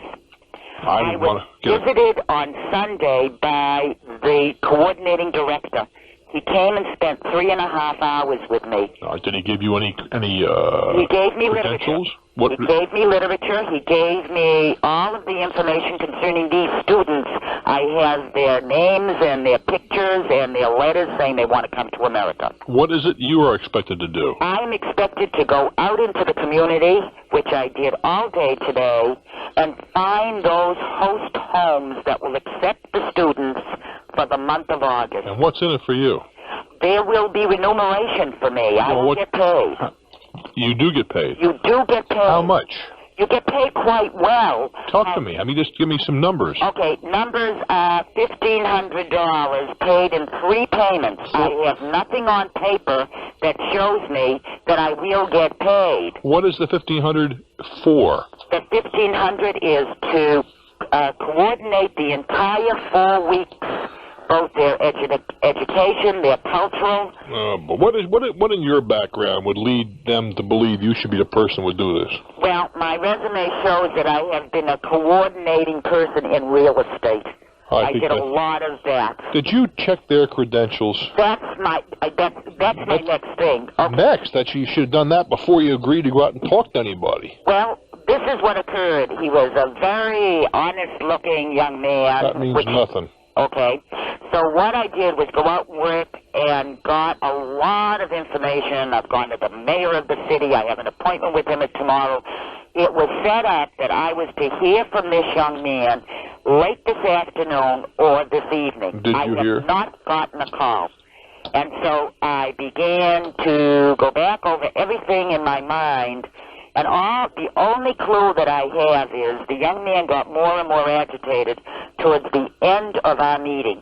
By the time he left me, he was biting his fingernails down to the cuticles. What was he agitated And I don't know what he was edgy about. He had said he had an appointment in Attleboro and he was on his way. And so he was very edgy. He left the literature with you, though? He left all of it with me, but I have had no call. But have you made any inquiries? I will. One of the things that I'm calling you about is, I don't know if it's a scam. Yes, love, but you got to go out and make some inquiries. That's the next step. No, that was the step before you called the mayor and talked to anybody. Excuse me. Well, I didn't do that. That is where my error is. Yes, it was. Now, it's a major error. It's a major error. Tomorrow morning, get on the phone. First of all, is it based in Boston? Florida. Pardon? It is based in Florida. All right, then get on the phone. The first thing you do is call the Chamber of Commerce in that city. Okay. Next thing you do is call a couple of the major banks and see if they ever heard of this outfit. And then you call the Better Business Bureau and see if they ever heard of this outfit. Okay. Start with that and call if I'm repeating myself, forgive me. You said Chamber of Commerce, you said the banks, and then call the district attorney in that area and see if they ever heard of this guy. Okay. By and large, I think it's something you ought to stay away from. Just the way it's been handled so far, it doesn't appear to me like it's something you ought to know. And also to call the newspaper where the ad was placed and see if they know anything about this outfit. Okay, wait a minute. Chamber of Commerce, the banks, the district attorney, and newspapers. And the Better Business Bureau. One other thing. Better Business Bureau. You said the Better Business Bureau. In their city. The city that they... Right. Okay. Then tomorrow night, why don't you give me a call back and let me know what you've learned. I'm Bruce Williams. This is Talknet. I hope my friend in Boston is still listening. Another outfit you ought to contact be the American Field Service, because they've been very active in moving students from one nation to another, and I suspect they would know other agencies involved in that enterprise. Rockford, Illinois. Hello there. Hi there. I have a question about what we should do about the...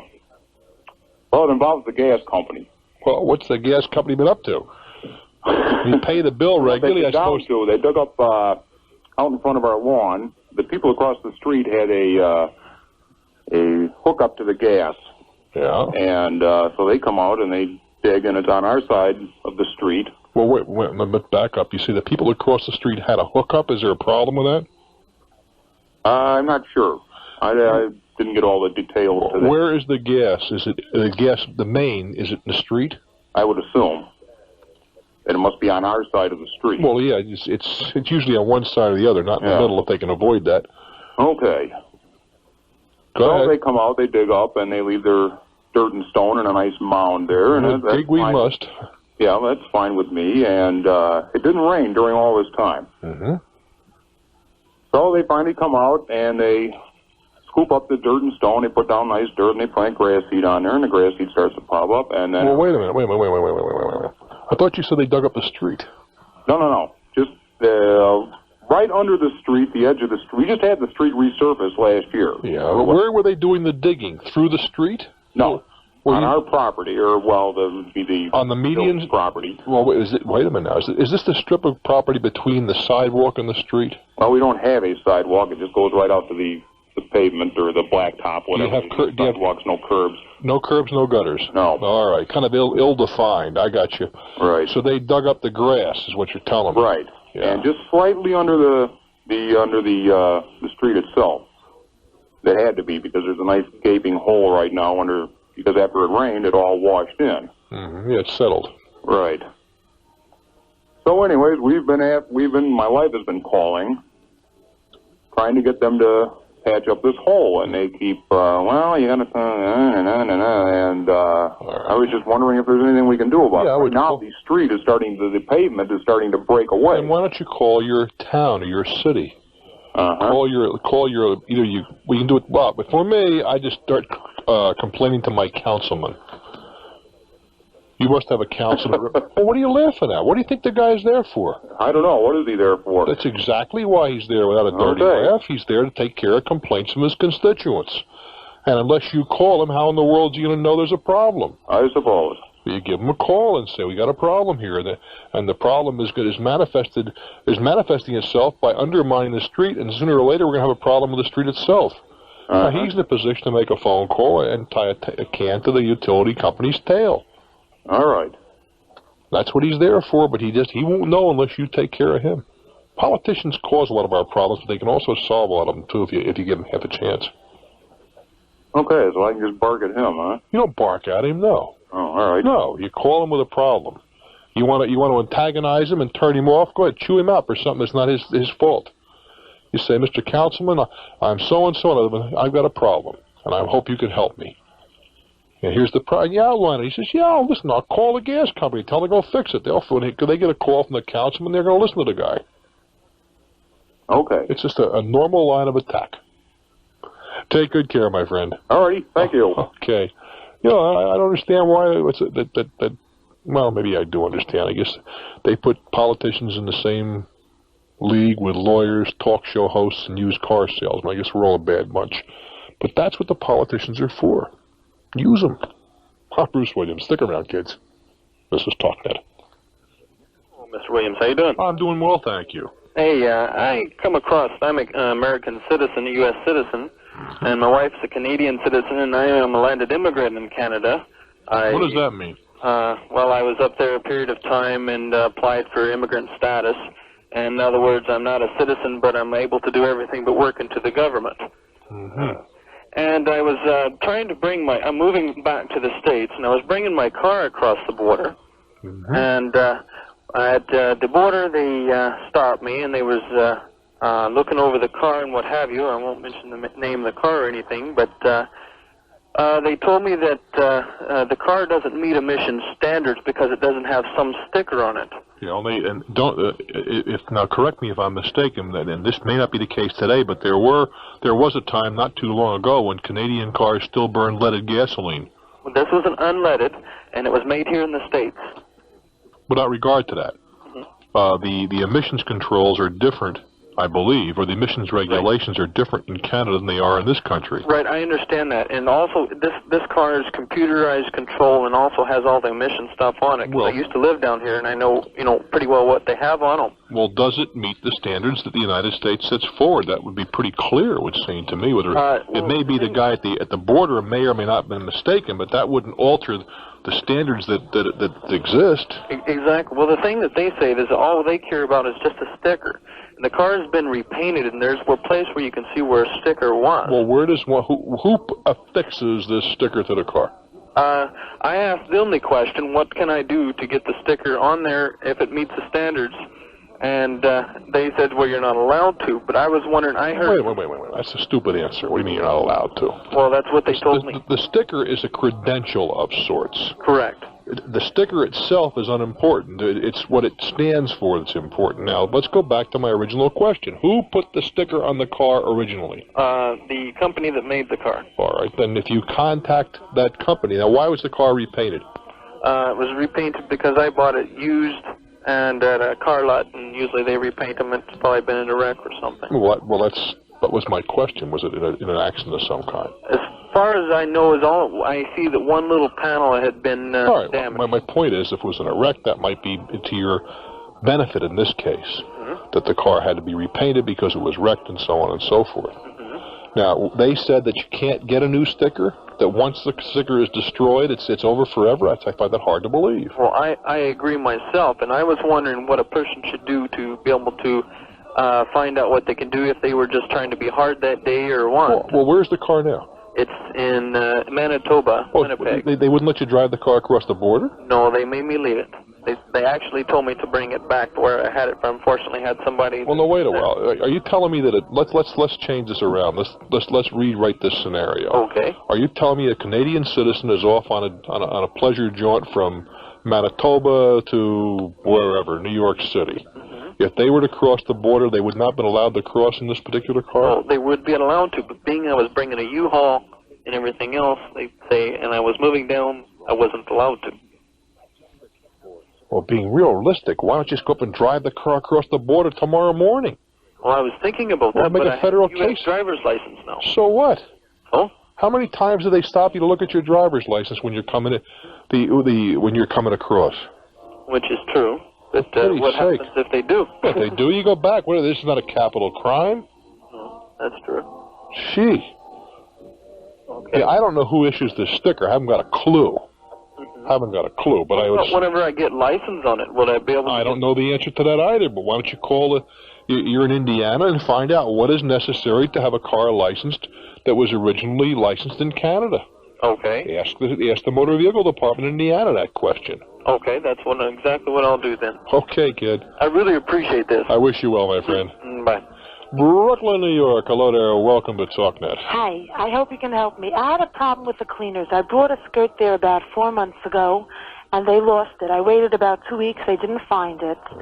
So they told me I should get a receipt from the store where I bought it, and then they'll send it to their insurance. Right away, I said, I don't... So I got them a receipt. Did you really? And they said... They don't know if their insurance will honor the receipt. I said, I don't see why why I should care if your insurance honors the receipt. Absolutely. You should really just give me the money, and that's it. You lost my skirt. Take a deep breath. What their insurance company does or does not do has no bearing on your claim against the dry cleaner. That's what I thought. None. So anyways, this was 3.5 months ago. So they said, well, you have to wait 2 to 4 weeks, see what our insurance said. After a few weeks, I called. They said, I'm sorry, the owner's not here. I kept calling them and going in. The owner is never available. Finally, I went in last week. It's after a few more months. I said, I don't understand. This is how you treat your customers. The owner's never available. What's going on? He said, you never even gave me a valid receipt. I don't know. How much is this skirt worth? It's worth about $75. Not much, huh? All right, go ahead. Yeah, and it was pretty new. So since he saw that I was really angry, and I threatened to take him to small claims court. Which is where you're may wind up. Go ahead. He called me later in the day, and he said, well, he got in touch with the owner of the store and the insurance company, and they did not accept my receipt, but he'll offer me $35. I want to know if that was a reasonable offer. That's not bad. It's not bad. No. The skirt's used. I understand. It was... Between us, how old? It was not used a lot. It was 3 months old. It was being cleaned the first time. The first time in 3 months? Yeah. But it was a good skirt. It wasn't worn very often. Only to high holy day occasions, huh? Yeah. What can I tell you? For $35, I'm not sure I like the way they do business, but $35 not a bad offer. It's not a bad offer. But you might go back to them with a counter offer and say, tell you what I'll do. Give me $50 worth of cleaning. Give what? Give me $50 worth of cleaning. That's You get stuff clean anyway. I don't know if I trust them with my clothing anymore. Well, things do get lost, baby. Right. But is this the standard procedure? No, it's not standard. It's a lousy way to do business, in my opinion. But I mean, but you see, we're dealing with small numbers. That what are you going to do about it? Right. You want to go to court for $35? And would I get it in court? Maybe you would, maybe you wouldn't. Then you got to collect it from the rascal. Right. Good so luck. you think I should accept I take the $35 and get my cleaning done elsewhere. Okay, thank you very much. You can be real. You might be real stinking about the whole thing. Yeah. What you could do is get all your old clothes out. I mean, stuff you're going to throw away, right? Right. After you get your $35, take it down and get it cleaned, and then never show up. Okay. And then you give them a phone call a couple months later saying, all this garbage you just cleaned, well, do what you want with it, kids, because I'm not coming back. I wish you well, dear. Thank you very much. That'll make me real popular with cleaners, but that's a terrible thing to do. It really is. I mean, these guys have got you, and they know they got you. My insurance, who cares what your insurance company says? You lost it, you replace it. I'm Bruce Williams. Take all your dirty clothes down. This is Talknet. I wouldn't try to pronounce this on a bet. Someplace in Illinois. Hello there. Yes. Listen, Bruce, I got a guy that wants me to go into a broker business. What kind of a broker business? Car broker. And what are you supposed to do? Okay, I'm supposed to take and sell cars for him, a certain percentage over the invoice that the dealer has. Yeah, is he a dealer? He's a broker. No, he's not a dealer. He's not a broker. Well, that's what he Does he own a dealership? Can you go down to his showroom?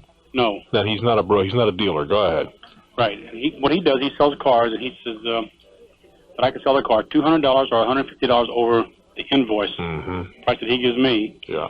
And he wants me to give him $875 to get into this business. Okay. He said it's cost him $6,000 to set all his stuff up the way it is now. How did this guy get hold of you? He had an ad in the paper. Yeah, terrific. I want you to take your shirt and take a look at your chest, okay? You don't have sucker tattooed in italics, do you? No, but then save your money. I know another guy that used to work where I work at. Yeah. That used to do the same thing. Yeah, and why isn't he doing it anymore? Well, he still is doing it, and I think this guy is branched off from him. Is he making any money out of this guy that you know? Well, yeah, I bought one car through him. Did you really? Yeah. You're the first person I ever met that bought a car like that. I've heard an awful lot of guys buy brokers, auto brokers. I think it's in my limited, but not so limited experience, a lousy idea. It's good for him to get your $800, but it's not very good for you. There's no guarantee that that you're going to sell a thing. Right. No, I don't think it's a very good idea at all. Let's face it, the car dealers are not going to be enthusiastic of dealing through a guy like this. Who needs him?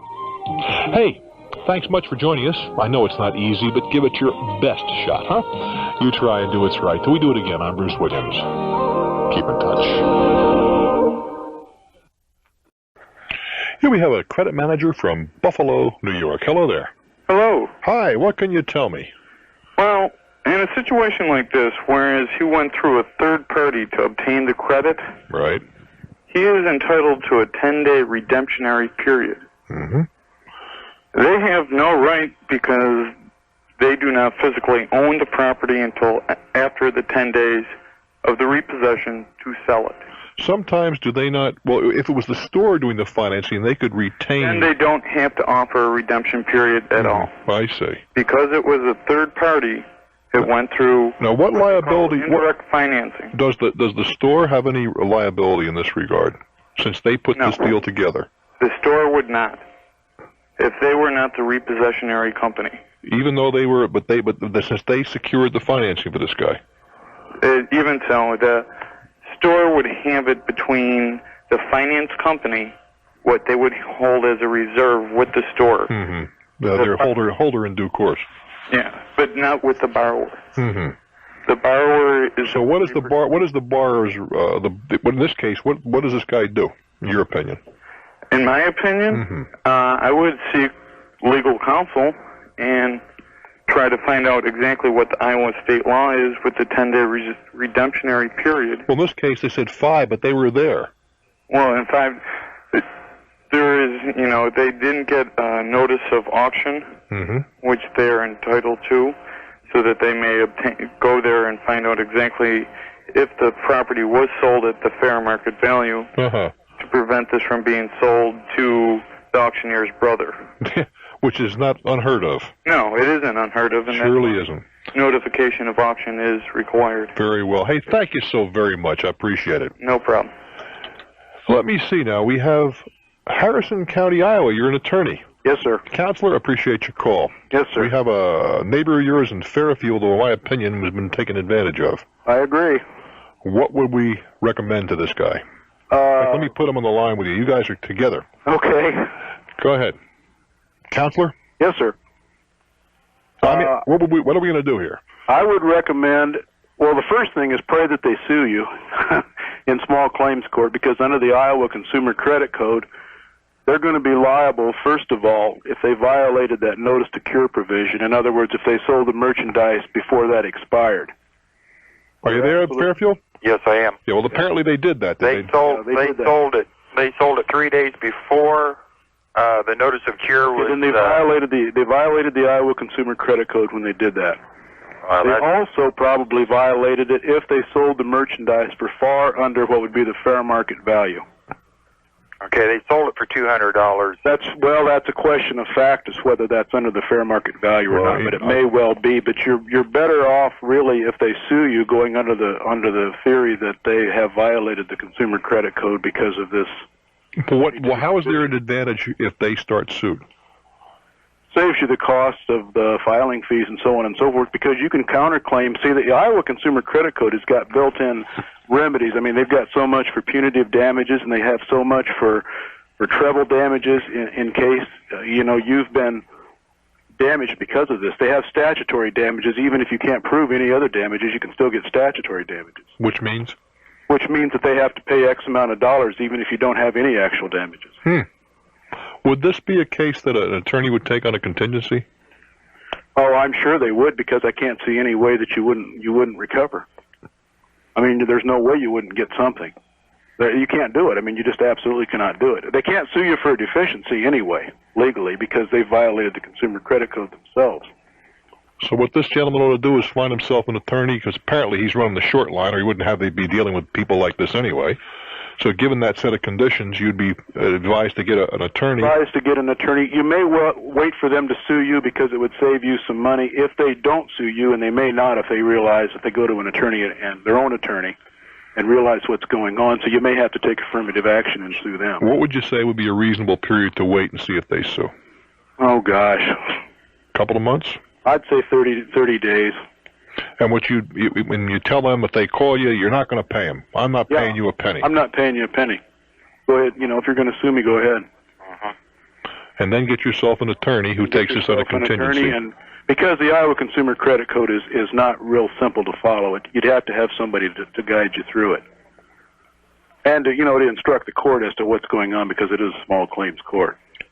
Well, they probably would sue him in an upper court, wouldn't they? If they were using their attorney, he wouldn't go through small claims. Well, it's only $900 on a deficiency. They can't probably sue him for any more than that. Yeah, I understand that. But they could still sue in the upper court for the $900, could they not? No. You can't in Iowa? No. Well, see, all along now, he's saying that there's interest building up on this also. Well, on the deficiency, there will be. Probably on your original note, there would be. Interest building up. And that gives them more incentive to sue you, but that doesn't mean they can collect it. So the thing to do is wait for a month or so, encourage them to sue you. You want to be a little nasty to them, say, go ahead, sucker, do what you want. You get nothing out of me. If the facts are as he has laid them out, yes, right. I would encourage them to sue me. We're assuming now, young fellow, that everything you told us is the way it's supposed to be. That's exactly the way it happened. Yeah, because I have seen this happen.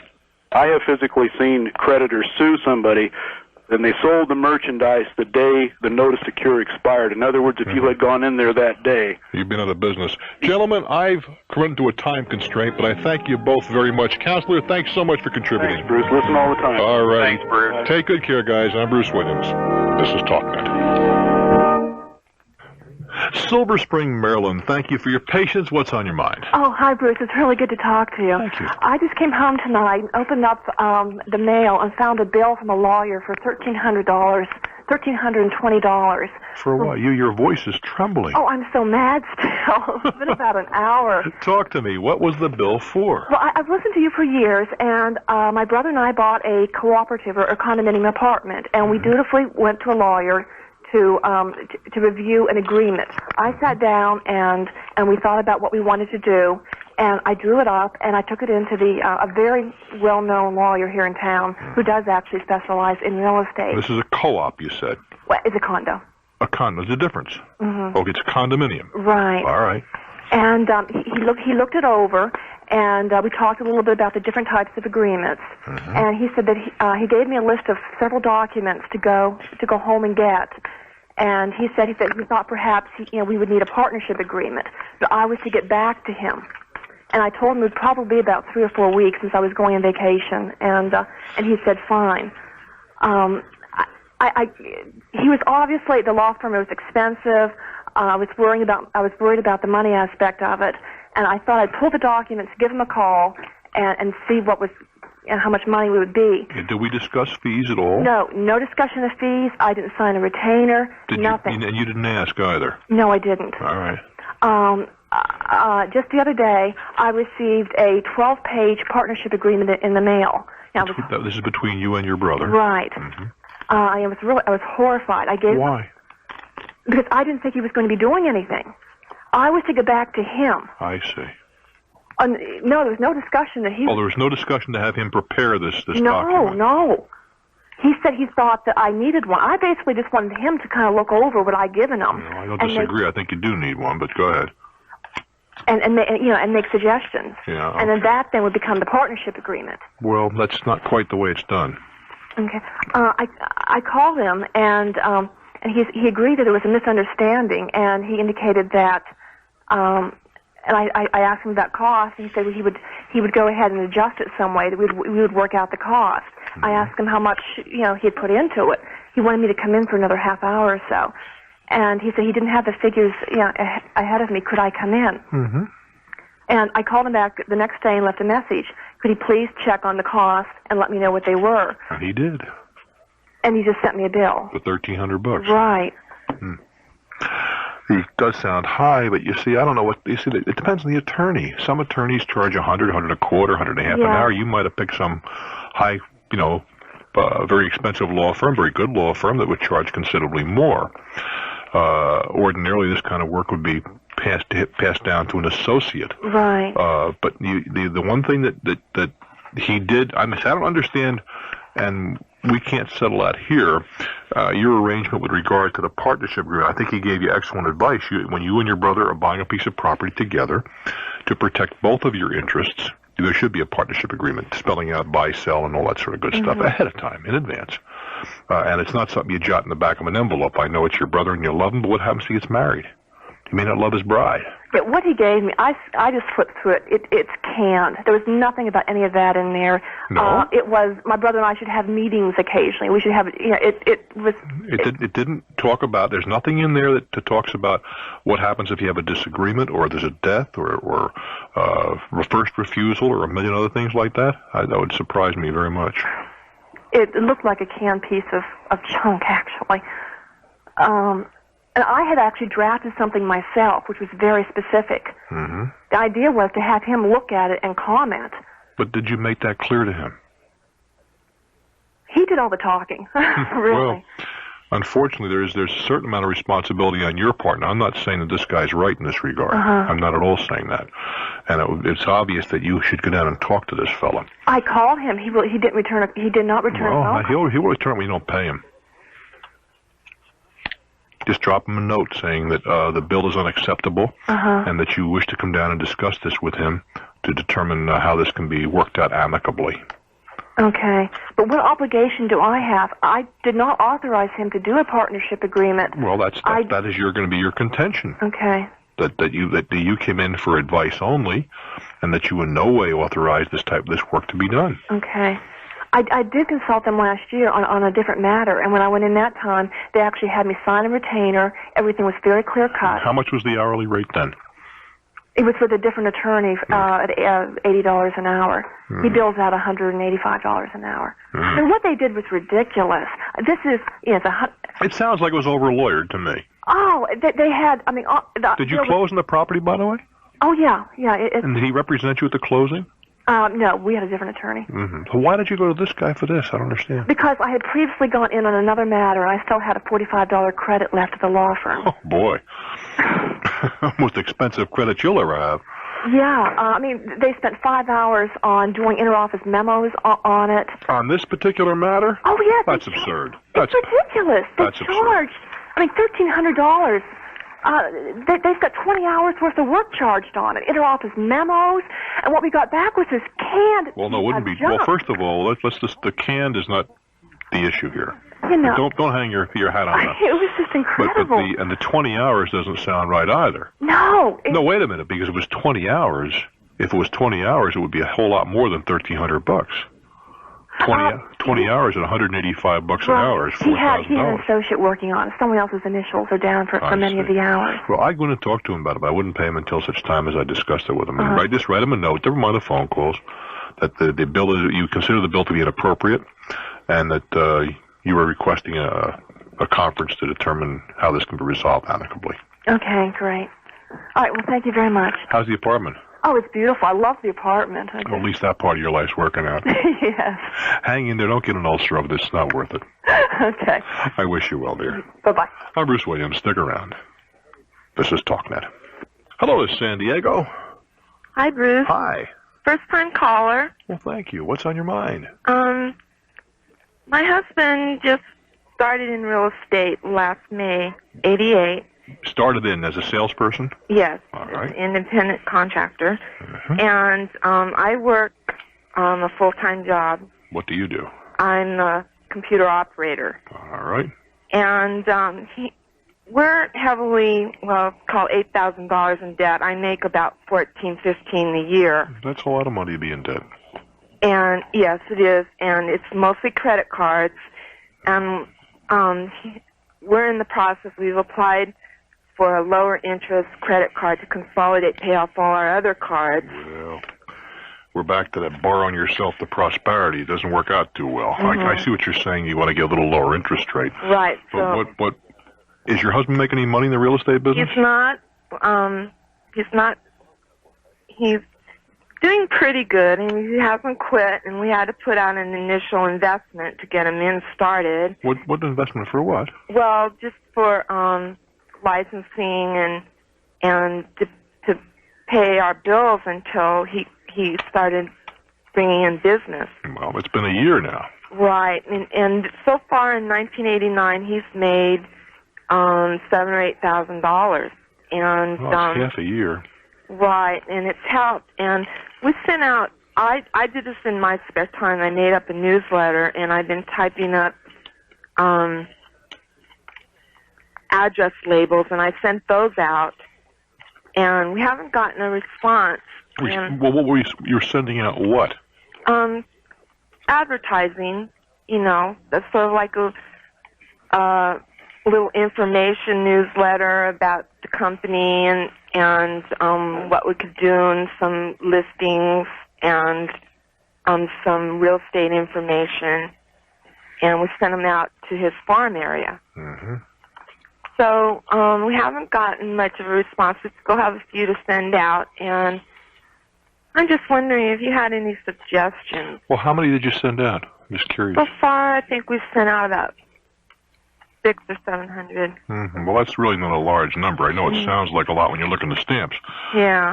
But statistically, that is not a large number for a mailing. It depends upon the source of the names, how good they are, and how much they could be for prospective. You know, how alive they are for prospective clients. There's a lot of variables that fall into this. Very frankly, there are two things that fall in here. Is it necessary for your husband to work, or is there no? Putting that away, he's doing residential real estate. Right, and he has commercial property, couple. Yeah, but what I'm getting at, is there any reason why he couldn't pick up a job for, say, 20 hours a week, take the pressure off? I mean, a salary payroll type job, either putting cans on a shelf in a store or something where he could maybe bring $120, $130 a week in extra. Because that would make the difference, making your payments and take the pressure off both of you.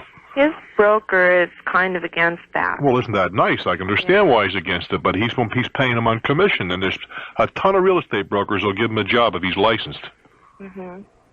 Sure, he wants him out there all the time making money for him. Isn't that nice? But in the meantime, you guys are digging a deeper hole. Right. It just seems to me that particularly in the residential business, when the greatest number of showings are on weekends and evenings, isn't that true? then there's no reason why your husband couldn't go out and get himself a 4 or 5 hour a day job that would bring in that extra $1.25 a week or thereabouts, all of which would be used to reduce your debt. That's a suggestion, maybe hearing it from you. I mean, it's been brought up. Mm-hmm. Well, it's a practical suggestion, not one that he necessarily is going to enjoy. Right. But how old is your husband? 35. Well, he's young. We have a little one and one on the way, so we're a little more concerned at this time. I think even that even underscores what I just described. And if the broker doesn't like it, I got news for you. There's plenty of brokers that'll be very happy to let your husband work for them under those conditions. The heck, they don't pay unless he produces.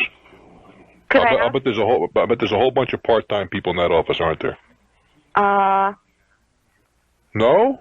Well, they're not there full-time, but they don't work part-time jobs on the side. What difference does it make what you do with your own? You can do what you want with your own time. There's a lot of women that go into real estate. He's not real happy with this broker anyway. We've even discussed changing because people that have left have seemed to have done better. She's very strict. Well, go for it. You said you were. Pinches and there are no perks as compared to other. Well, in that case, tell them to look around elsewhere. You said there's something else on your mind. What about consulting a marketing firm that would help us advertise it? I don't think so. No? I really think he's probably tied up with the wrong broker. It's a very competitive enterprise, and there's plenty of brokers out there. I mean, it's legitimate calling. It's a needed service, but that doesn't mean you have to start and end with the same broker. If this person isn't doing what you feel they should be doing in terms of advertising and helping out, and telling you can't do this and that with your own time, find somebody who was a little bit kinder. Right now, the houses that he deals with are mostly older houses, and when they come through, the commissions aren't bad. But my dream or my fantasy would be to see him get into a higher paying market. Some of the outlying suburban areas where the houses are a little newer. Well, then why not go for that? I was wondering, should he drive out there and check out the different real estate offices? Why not? What about new developments? Is there any? No, that's in-house. The chances are he'd make more money doing what he's doing now. Not necessarily. He'd check into it, but that's the in-house guys are paid quite differently in most cases.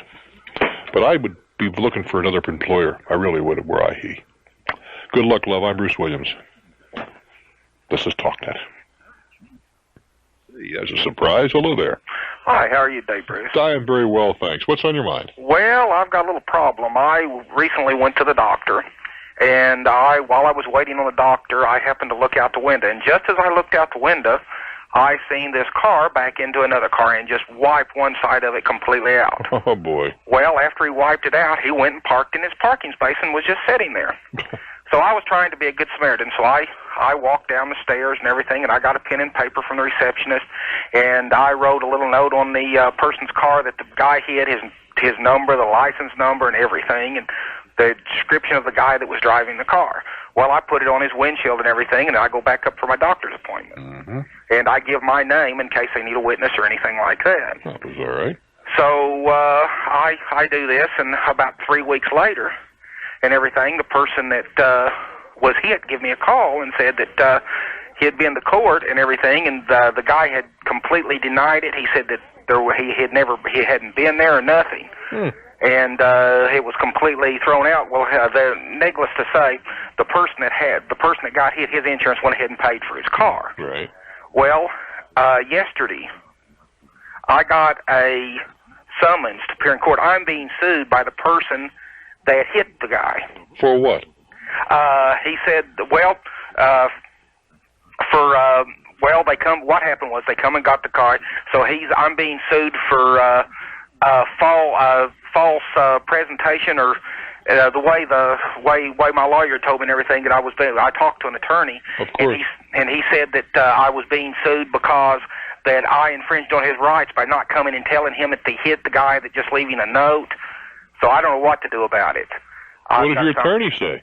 Well, my attorney, it's actually not my attorney. I I just called up an attorney and asked him about it. Well, that is my brother's attorney. Well, without regard to that, what did he say? Well, he just told me that it was a matter of only $300, and it was a small claims item. And where the accident happened was in Oklahoma.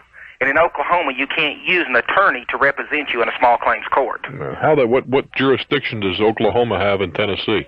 Well, I'm a truck driver. I'm just in Tennessee right now. I see. You live in Oklahoma. Right, I live in Oklahoma. That's where the accident was. I see. And he's suing you for what? He's suing me for damages because he said what the deal was and everything, that I called him or called his attorney. Yeah. And he told me that he said, well, he serviced he had a nervous breakdown over the deal, that he was under a doctor's care and it put a lot of strain on him, and now I'm being sued because the fact that he felt that it wasn't that it was proven in court that he didn't do the accident. Well, why in the world didn't this other party call you to be a witness in that court? I don't know. He just called me about 3 weeks ago and told me that he had been to court and everything, that they couldn't prove anything. Well, see, I'm a truck driver, and he couldn't get a hold of me because, like I say, I'm out of town sometimes 3-4 weeks at a time. Well, you say you're being sued. The maximum you can be sued for is $300. Right, $300. But that's for medical bills occurred to the guy not the guy that hit the car, but the guy that, like I said, I give his license number and stuff to. Apparently, he got the number of me as a witness from the person that got sued for the car that they throwed out of court. Yeah, I understand. What was the $300 for? That was the damages to the other car, to the car that this person hit and then pulled back into a parking space. Yeah. But like I said, it was an elderly man, and I have an idea he had no idea he did hit the car. But like I said, I just happened to look out the window. Well, why didn't you mention something to him? I'm just curious. Pardon? Was he still there when you went outside? No, by the time I was on the 5th floor. I see. Okay. And by the time I got to the elevator and got downstairs, the person that was in the car that hit him was done gone. I can't imagine that the courts are going to come down in his favor, but I don't know. But you said the maximum exposure is $300. Well, he's suing me for $300 in damages for it had in the lawsuit that for nervous breakdown and medical fees. Because the fact that I had done, like, I don't really understand it myself, except for the fact that I happened to have been there. I guess you're going to be in court. And you say that in Oklahoma you cannot use an attorney? Right, for small claims. Well, then you're going to go in and tell your story, and he's going to tell his story. Right. Now, but the thing that you ought to find out is if you can counterclaim against him. I don't know if you can. I don't know either. But for $300, you were a decent guy. Right, like I said, I was trying to do the decent thing, right. And like I said, let someone. Right, I hear you. Sometimes being a decent guy doesn't pay, huh? Right. But it looks like you're going to be in court. Right. Because if you don't go, you're going to lose. Clearly, you'll lose by default. Right. That's another thing, and that's a bad thing because, like I said, I am a truck driver. Well, you're going to make the court aware of that, so you don't have to work out a time that's convenient for you. Right. I've done talked to the court, and they said that they can make it work arrangements around. There you go. Well, work it out. I would like to hear how this comes down. I'll give you a call and let you know. I'd be very appreciative. Also, there's one other question I'd like to ask you real quick. Sure. Like I said, I'm a truck driver, and I listen to your program all the time when I'm going from coast to coast. Mm-hmm. I'd love to find out if there's any way you have a pamphlet or some kind of pamphlet published that would give the radio stations from coast to coast that would carry your show. We do not. Because it is, like I said, I have to thumb through the channels till I happen to find it. And when you're going down the road with a load of whatever and everything and doing 65 mile an hour on the interstate, it's kind of hard to be adjusting them knobs and I hear you. the radio. I wish there was something I could offer you. We used to have a station list. We do not at present. If we do, I will announce it on the air. I'd appreciate it. Take good care, my friend. Good luck in court, and please get back to us. Thank you, and you have a nice day now. Well, there's a hell of a note, though. You know, you're a nice guy, and you wind up getting it stuck to you. I'm Bruce Williams. Stick around. This is Talknet. Baton Rouge, hello there. Hello, sir. Hi. I have a question for you. By the way, I do enjoy listening to you a lot. I'm kind of a first-time listener. What my question is I have a situation at work. I'm dealing with a boss that, in my opinion, has set double standards, I guess, the way she manages people. Mm-hmm. Okay. Could you give me an example? Well, the example, I could just give you the situation. In my office, we have to refer a lot of paperwork to different agencies, okay, to have the work done. I'm an inspector. And inspector for the Department of Public Works, basically a complaints investigator. Oh, okay. Okay. I got you. Okay. And so, anyway, there's procedures on the way things are referred. We're supposed to, if we refer it to another agency, we're supposed to call up that agency, talk to an inspector from their agency so that the work can be looked over and done. The other inspectors, my coworkers, have been there for 10 or 15 years. I've just recently got out of the Air Force and have come back into the civilian workforce, and I'm trying to readjust. I kind of get ridiculed for being a go-getter in a sense that... Don't rush a bureaucrat, huh? Exactly, and it is political, okay? But my problem is, my boss just recently reprimanded me for not contacting these other agencies before the work is submitted to be done, okay? And I have contacted them several times every time I resubmit the work, but in her opinion, and according to the paperwork, I haven't. And she lets the other guys get away with it. They do it on a normal basis, okay? What does that mean? Meaning that when they don't do the referral work and they don't get chewed out for it. Is that it? Right. And what I got reprimanded for was that, in fact, that, and they get away with it.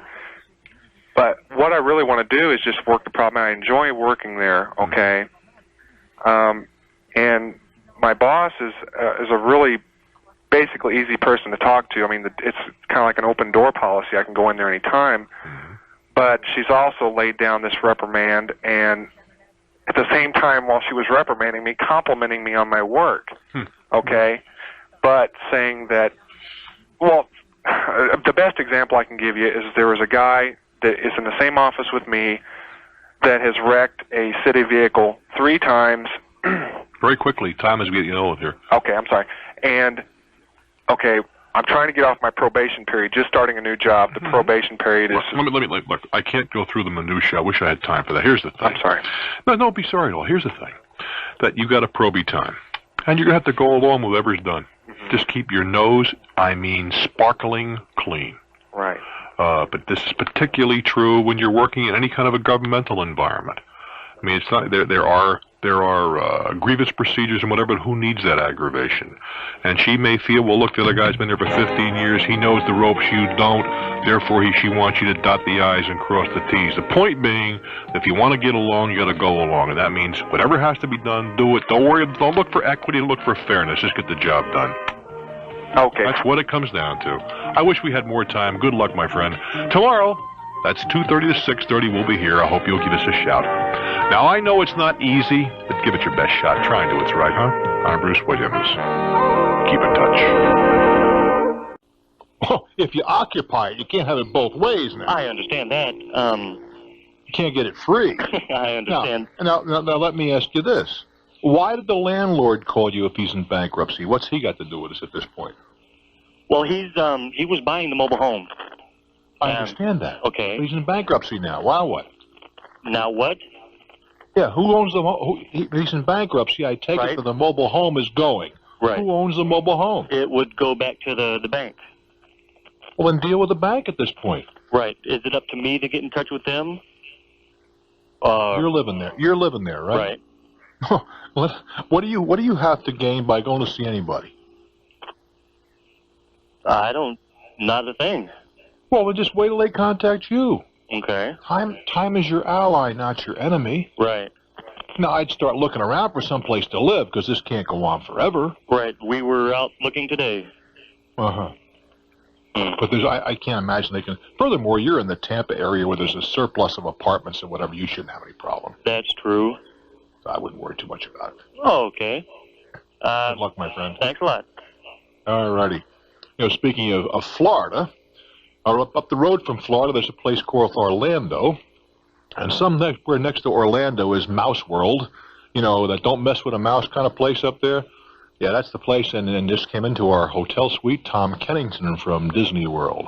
Tommy and I work together when we're doing our shows from Disney World, so it's no novelty watching us do a remote, because Tom is very, very helpful and puts the things together. He's put more remotes together in one day than most people in the radio business know about in a lifetime. We're delighted to have Tom drop by. And, of course, Tom Darren must be somewhere lurking in the wings. Lurking in the bar, probably. Yeah, that's Tommy Darren. I know where he is.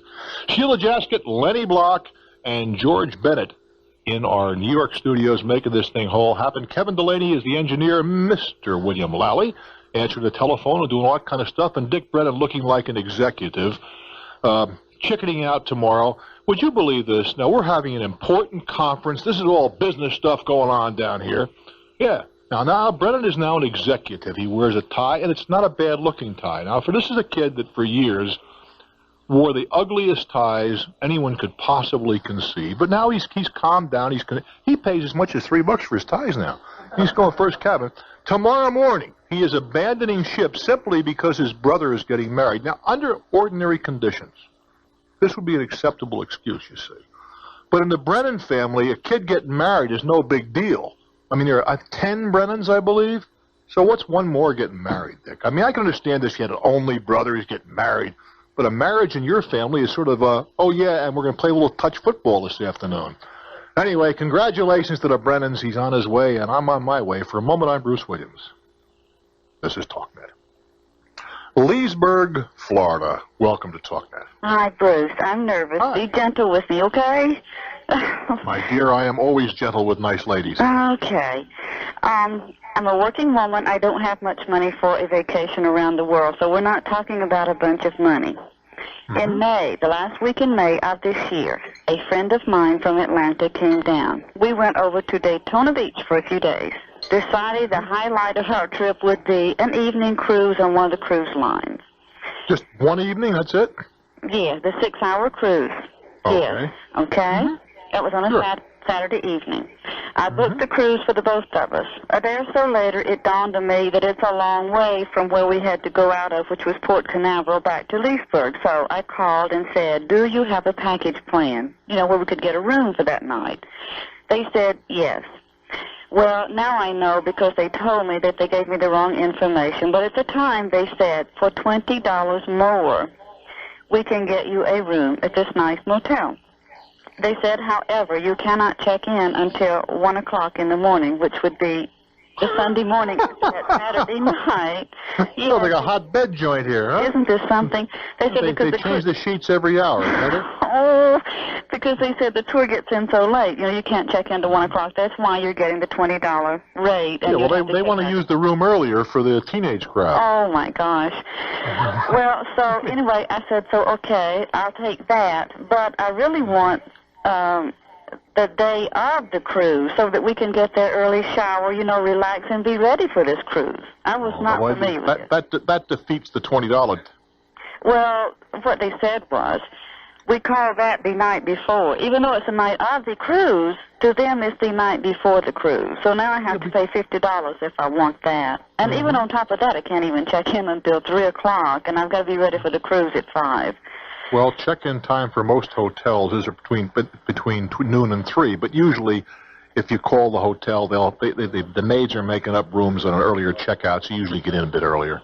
True. This is true. However, they said that the night of the cruise is actually to them. I understand. Don't you realize what they're doing? Well, they're going to rent the room out for the evening, the night before to somebody. Well, be realistic. Okay, all right. But, they've charged me for the room. The people where I booked the cruise, they charged for the room. When I get to this motel, they said, you were expected here last night.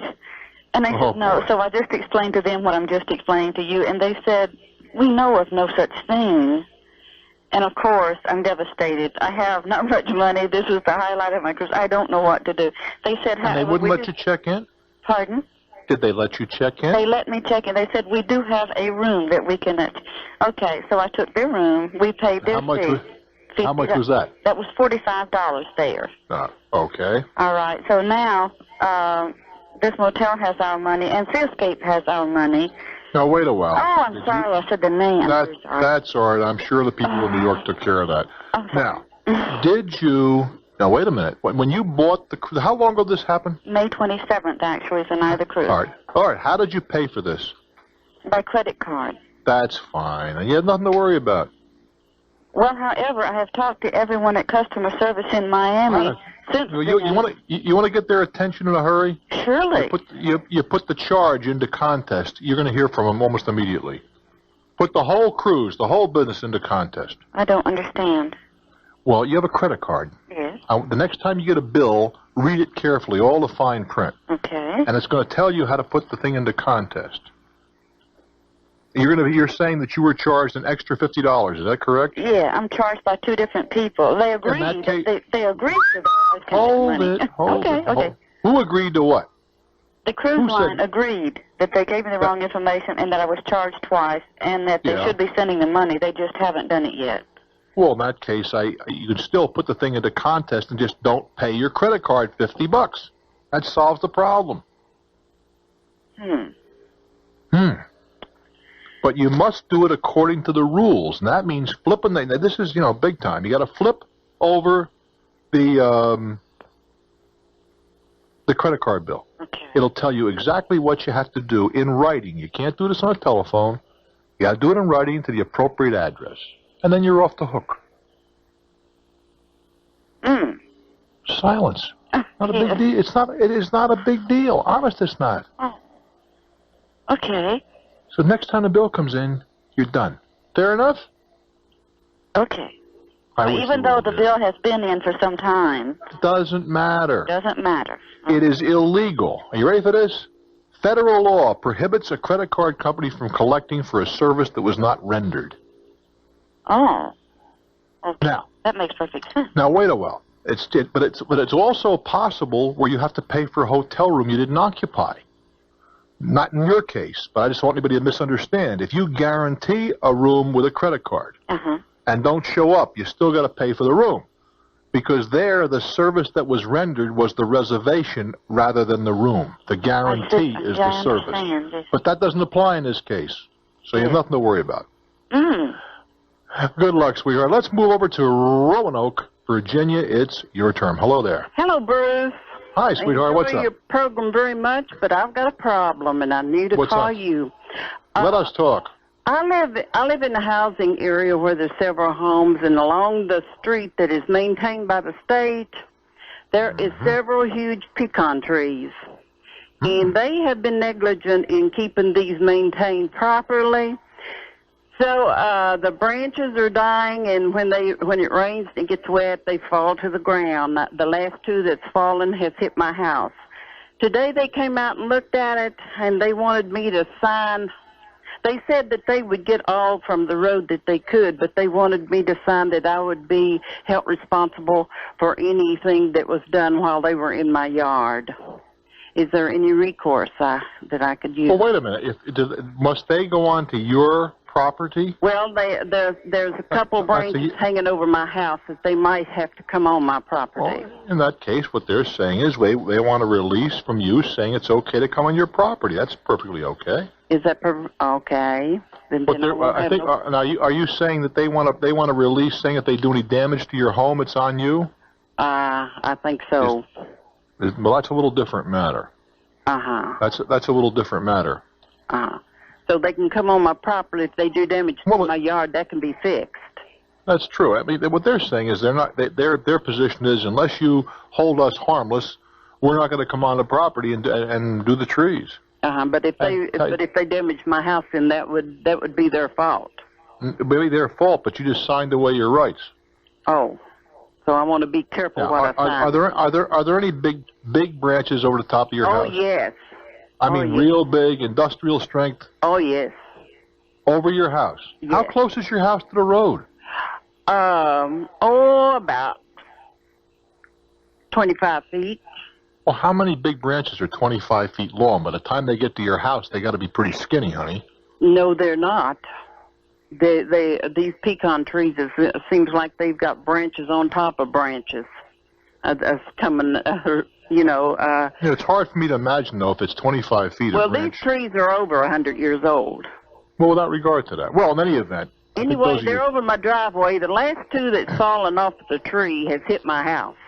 Uh-huh. That much I do know. Okay. So But there's I can't tell you whether you're obliged to sign that or not. I just don't know the answer to that. Mm-hmm. What they're saying is, we're going to come and do the work, but if we make a mistake, it's on you. And that's a choice you have to make, whether you want to go for that. I do wish you well. I'm Bruce Wiggins for Talknet. Sanibel Island, Florida. Hello there. Welcome to Talknet. Thanks. First, I'd like to say I enjoy listening to your show very much. One quick question. I'm looking to either purchase or lease a fairly expensive car, and I'm really slightly confused, having bought or purchased outright all the cars I've ever owned through my life. I'm 36 now. You buying this for pleasure or for business? Well, it's going to be for my personal use, so I guess you'd say pleasure. Well, I guess what would the IRS say? What would the IRS say? The IRS is going to call it purely pleasure, that I'm getting to. It's not a business vehicle. Well, I'm also hearing a lot about how residual values of the cars after you get into approximately 40 months of a lease is to your advantage, as opposed to buying a car outright and paying interest all that time. That may well be. But you see, there's a whole bunch of ways to skinny around this thing. First of all, if you buy, how much is this car going to cost? Well, it depends on which dealer I go to, anywhere from 27 to 32. All right, let's call it 30 grand, okay? Now, do you own your own home? Yes.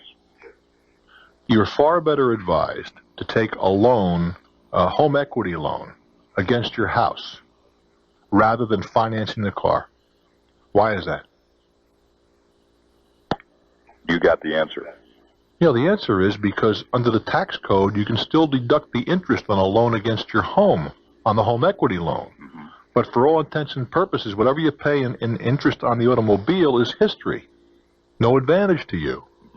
So you're much better off to buy the car outright, borrow the money against your house for a 3-year period only. Did I stutter on that one? 3-year, 36 months.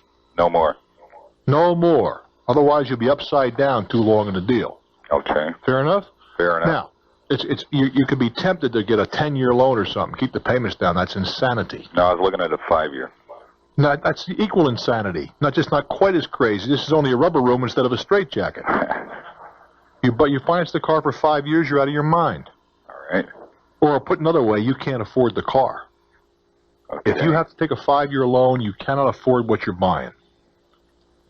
Got it. So 3 years, but a home equity loan is the way to go for the reason that I've outlined. And I have to believe you're in a 28% tax bracket, or you wouldn't be buying this kind of car. Yeah, I am. Unfortunately. All right. So, well, what do you mean, unfortunately? I'll tell you what you do. What do you do for a living? Well, presently, right now, I'm in management of country clubs. All right. What you do is you go to your boss and say, "Boss, I want you to cut my pay to $12 grand a year, and trust me, you can be right down to 15% instantly." No good. I don't think you want to do that. No, I don't. If you want to take another $3,000 hit, you'll be at the poverty level. There'll be no tax. Absolutely. I mean, that's nothing wrong with that. I just had one other comment to make on last night's show real fast, and I know you're coming around to cutting off. You had a young man call as pertaining to working on a cruise line that was American. Yeah. Do you recall that? Mm-hmm. Yeah, I don't recall. You understand last night's show was taped about a month or so ago, so I don't remember the call, but I think what I probably told him was very difficult for an American to get a job on a cruise line and the entertainment area. Okay, well, let me just state that I worked 4.5 years for a cruise line, and I am American. What did you do? Well, I was in management. Okay, that's a different matter, but this is a kid, 20 or 21 years old. Now, you were in management. How many American kids did you employ as busmen, waiters, oilers, barmen, etc. on those ships? Well, our ship was the largest cruise ship in the world with a crew of 900, and there was probably less than 20 Americans. Yeah, that would be the Norway, probably. Yes, it was. All right, the largest cruise ship in the world. That didn't take a rocket scientist to figure that out, did it? Well, there's other cruise lines saying theirs is bigger now. Not as big as the Norway, I don't think. Well, any event. That used to be the old France, right? Correct. Yes, I traveled on it. It was the France. Well, I may have been there. Is that right? But the point, you made the point, less than 20 Americans, and for all intents and purposes, none. Well, my only other point was the fact that if he was looking in management field, that the opportunity is there. He was looking for a good time for a couple of years, and I don't fault him for that. At 21, so was I. Yeah, wow. But the opportunities in a cruise ship are relatively modest. True. I do wish you well, my friend. Thank you very much. I'm Bruce Williams. Stick around for more. This is Talknet. Charlottesville, Virginia. Hello there. Hi, Bruce. I just moved. How are you? I am well, thank you. Welcome to New Orleans. Oh, great. I just moved 2,800 miles from Reno, Nevada, and it was a one-way trip. I was coming back to school and asked a friend to ride the trip with me, and I wanted to fly her back on the airlines. In looking for a one-way fare, seeing how expensive they were, she came upon a round-trip fare with one of the airlines that promised that it was a changeable, refundable ticket that we could get the unused portion refunded. She was yeah. Never. You misunderstood someplace. Well, I think what you're saying is you're gonna buy the round trip because it's cheaper than one way.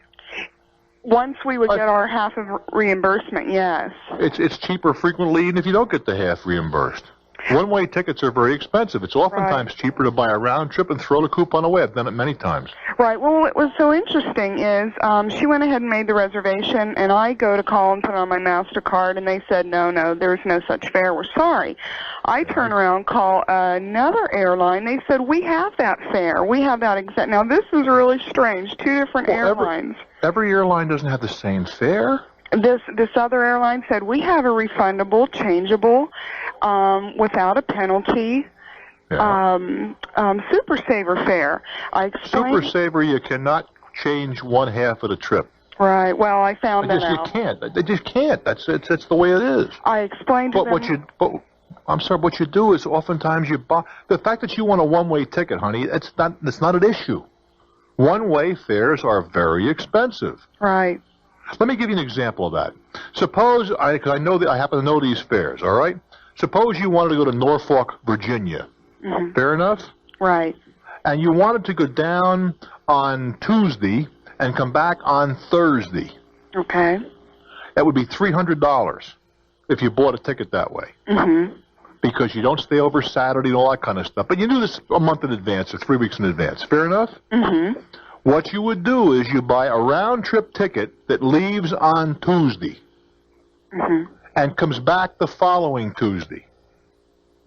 And then you buy another round-trip ticket that leaves Norfolk, coming back, in this case to New York, on Thursday, and comes back the following Thursday. Now you got 4 tickets in your hands, right? Okay. You throw away the second and the 4th ticket. Throw them away. Okay. And you've saved, in this case, $100 because it's $100 for the weekend fare if you stay over a Saturday. When you left, that's the one that you left with, right? Mm-hmm. And you throw away the return coupon on the Thursday when you the 2 days later when you came back. Mm-hmm.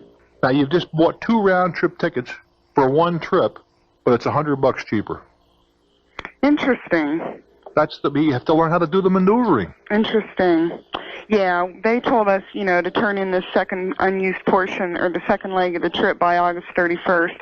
And of course, when we went to do it, they said, we have nothing like that. Somebody gave you the wrong information, which is not not hard to understand. Right. What is your first name?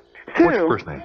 Sue. Sue? Mm-hmm. Here's the problem, Sue, that the airlines' fare structures are so incredibly complex.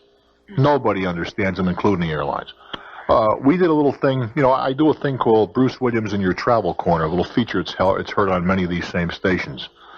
We did a little checking on one airplane going from point A to point B. Uh-huh. There were 37 different fares for the same seat. Oh, that's incredible. Depending on how you booked it, how far in advance, and a whole bunch of other configurations. 37 fares on one seat. That's incredible. So it's just not easy anymore. Exactly. Well, thank you very much. Because you got burned a little bit, huh, Bubby? Yeah, about $150 worth. Well, you see, unfortunately, it's really nobody. I don't think anybody deliberately did that to you. It was just that they didn't understand, and frequently, Sue, the other part of the equation is you don't ask the question correctly. Mm-hmm. You know, oftentimes you're going to go in to rent a car, right? Mm-hmm. Well, you got to say, do you have any fat people's rate? No. How about you know, pregnant senior citizens rate? You got one of those? You think I'm kidding, don't you? How about I was renting a car. Where the devil was it? I think it was in, doesn't matter, somewhere. I think it was Dallas here a couple of months ago. Uh-huh. And I had made the reservation for the car and so on and so forth. And finally, I said to the guy down there, I'm on the phone, and I said, well, is this your best rate? And he says, yeah, except if you take the extended weekend rate. I said, what does that do for? Oh, that reduces it $10 a day, and there's no mileage charge. Now, nobody tried to beat me, so I didn't ask enough questions. Right. You got to keep asking questions. Right. Well, I wish thank you well, you. too. Thank you very much. It's been a joy. Take good care, kid. Let's go on to Kansas City, Missouri. Hello there. Hi, Bruce. How you doing? I am well, thank you. Great. What's up? First of all, I want to thank you very much. About a year ago, I had a problem with my parents. They kicked me out of the house. And you gave me some really good advice, and I took it, and it helped a lot. It really did. I'm glad it worked out. Great. Bruce, what I want to talk to you about now, I had a little situation with my boss tonight. I just got paid, and I wasn't paid for the hours that I had logged on my time card. And she tells me that the reason that was because she said she can't afford, well, she didn't expect me to have the hours that I did, and she can't afford to pay me that, so she gave me... Did you work the hours? Yes, I did. She claims that... either the time I had spent, I worked here late at night, and sometimes I'll sleep in my truck, or I was just sitting around and maybe work with the character generator once in a while. And she says I wasn't working with somebody else. Hold on, what was the last part? Working with the character generator, CD. What is it? What is I'm in television. Uh-huh. And I do a lot of work with graphics. Well, wait a minute now. Maybe this is getting more complicated than it need be. Were you authorized to put that time in? Yes, I was. I was hired to work so many $6 per hour for production work, plus I do selling on the side at 15%. Well, forget the selling. Were you authorized to be there during these hours? Yes, I was. Then she has to pay you. That's the law. She can't decide in retrospect, oh, I don't think I can pay. It was a bad week. Yeah. That's the law. Yeah, no, I figured. I'm just really confused right now, and now she's gone. I just wish I wouldn't have let her walk out without saying something, because I'm just really not happy about this. Well, you just say to her, gee, I'm very sorry, but I was told by whoever to work these hours. Now, if you want to change the hours, that's okay, but you must pay me for the hours that I worked, that I was authorized to work. Right. That's clear. Okay. That's clear. That's great. Thank you. I wish you well, kid. Thanks a lot. To Milwaukee, Wisconsin, it's your turn. Hello there. Hi, Bruce. Hello. I sold a vehicle to an individual, and this was back in February. And about approximately a month ago, I received a ticket from the police department stating that the vehicle was left overnight on the streets. And it was $5 to pay this ticket. And so I proceeded to call the police department and explain to them that I no longer own the vehicle. So they said, just put on the ticket, or whatever they sent me, explaining that you sold the vehicle and when you did. And at that time, I knew the person's name and address. So I sent it back. Oh, about 2 or 3 weeks ago, I got a notice from the police department again saying that the vehicle was towed. And so they've got these lots, holding lots, that they tow them to. And then today I received from the police department again stating that the fine was now $35 because I didn't pay the ticket. And I just don't know what to do anymore. All right. Let's back up a little bit, because I don't know the law. I don't know the custom in Wisconsin. In my state, when you sell a car, the plates that you have on the car stay with you, not the car. That's correct. In Wisconsin, the plates stay with you. Is that correct? I took the plates with me. All right. Then there's no plates on there. So the only way they could track you down is through the VIN number. Is that also correct? That's correct. All right. Fine. Now, when you sell the car in your state, now, what do you give the other guy?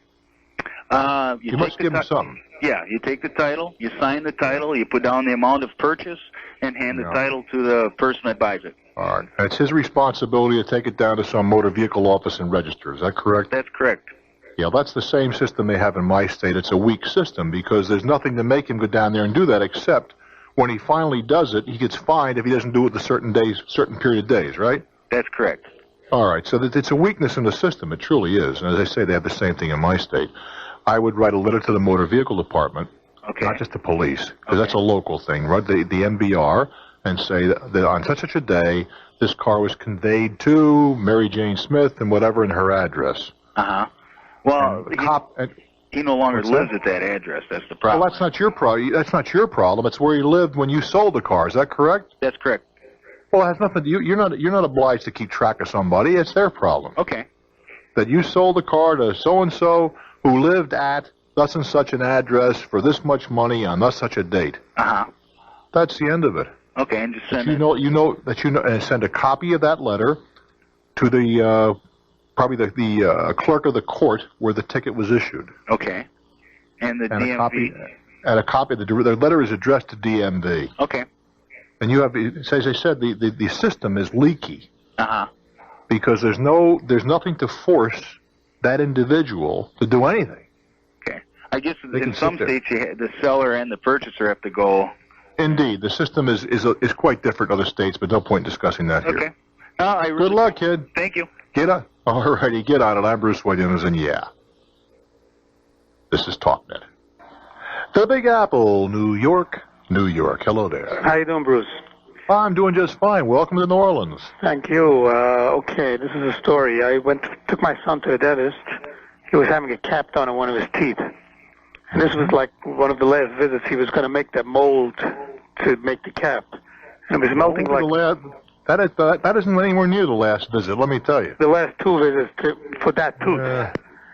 Even when you're making the mold, you got a long way to go. If memory serves me, I've had a few teeth capped, but go ahead. No, he told me one more visit and then it's finished.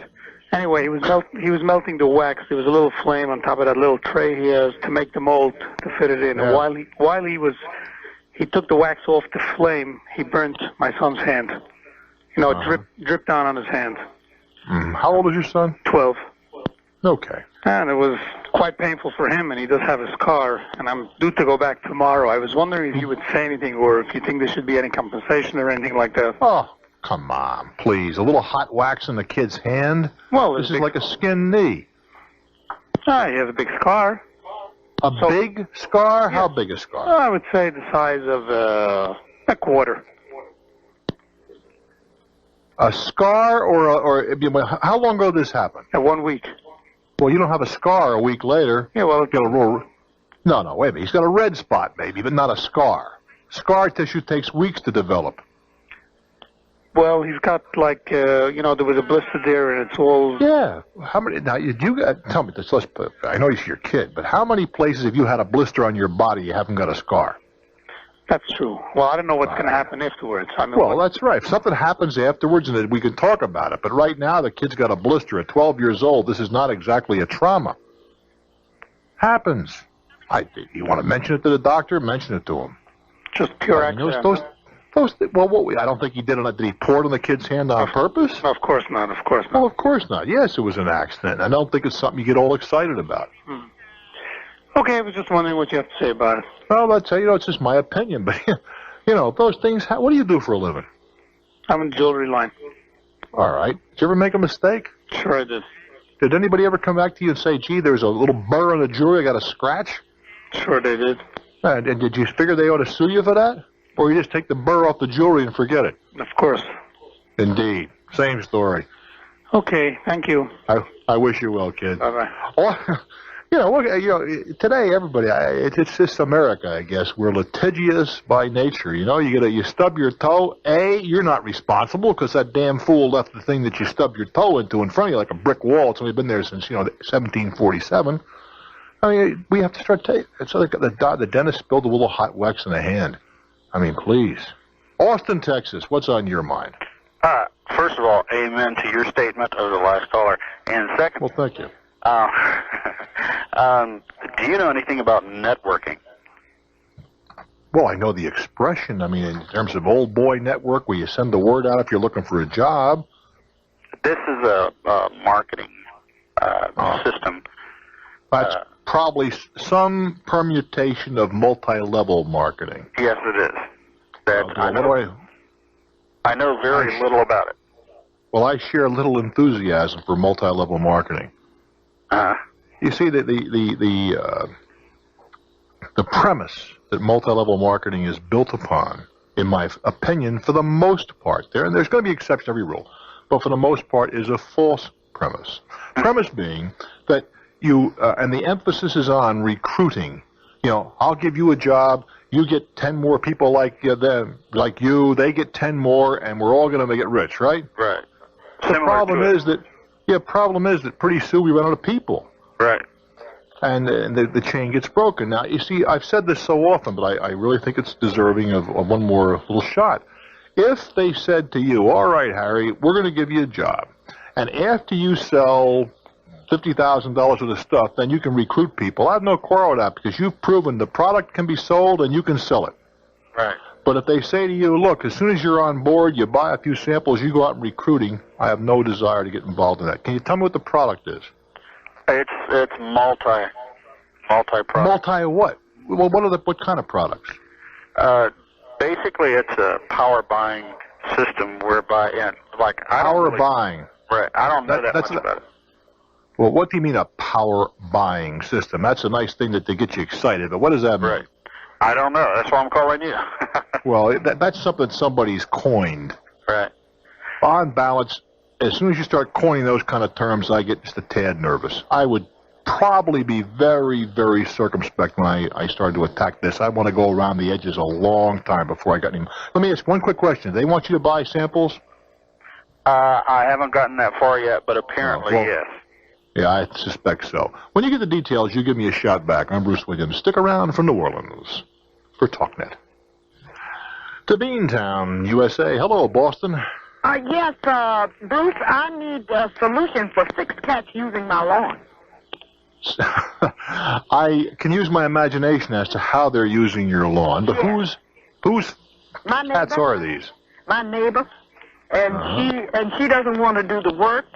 She wants me to do the work. Well, let's start at the beginning. Do they have any rules in Boston as to how many cats you can have in one house? I was about to say how many cats in a cat house, but that couldn't come out quite the way I wanted it to. Are there any limitations as how many animals you can have in a private home? I don't know. I've just been here 2 months, and for 2 months, 7 days a week, I'm just about out of my mind. Well, let me ask this of you. This is your backyard, maybe your front yard? My back and my front. I haven't been able to go out. I'm confined to the house. Well, you can't get outside? The flies. Oh, no, wait. Why don't you... relax, only get a moment or so here. Why don't you go out and buy a couple of lawn sprinklers? Uh-huh. And every time the cat comes over to say hello, you turn on the lawn sprinkler. That's good. Most cats are not enthusiastic about water. They share a distinct dislike for the stuff.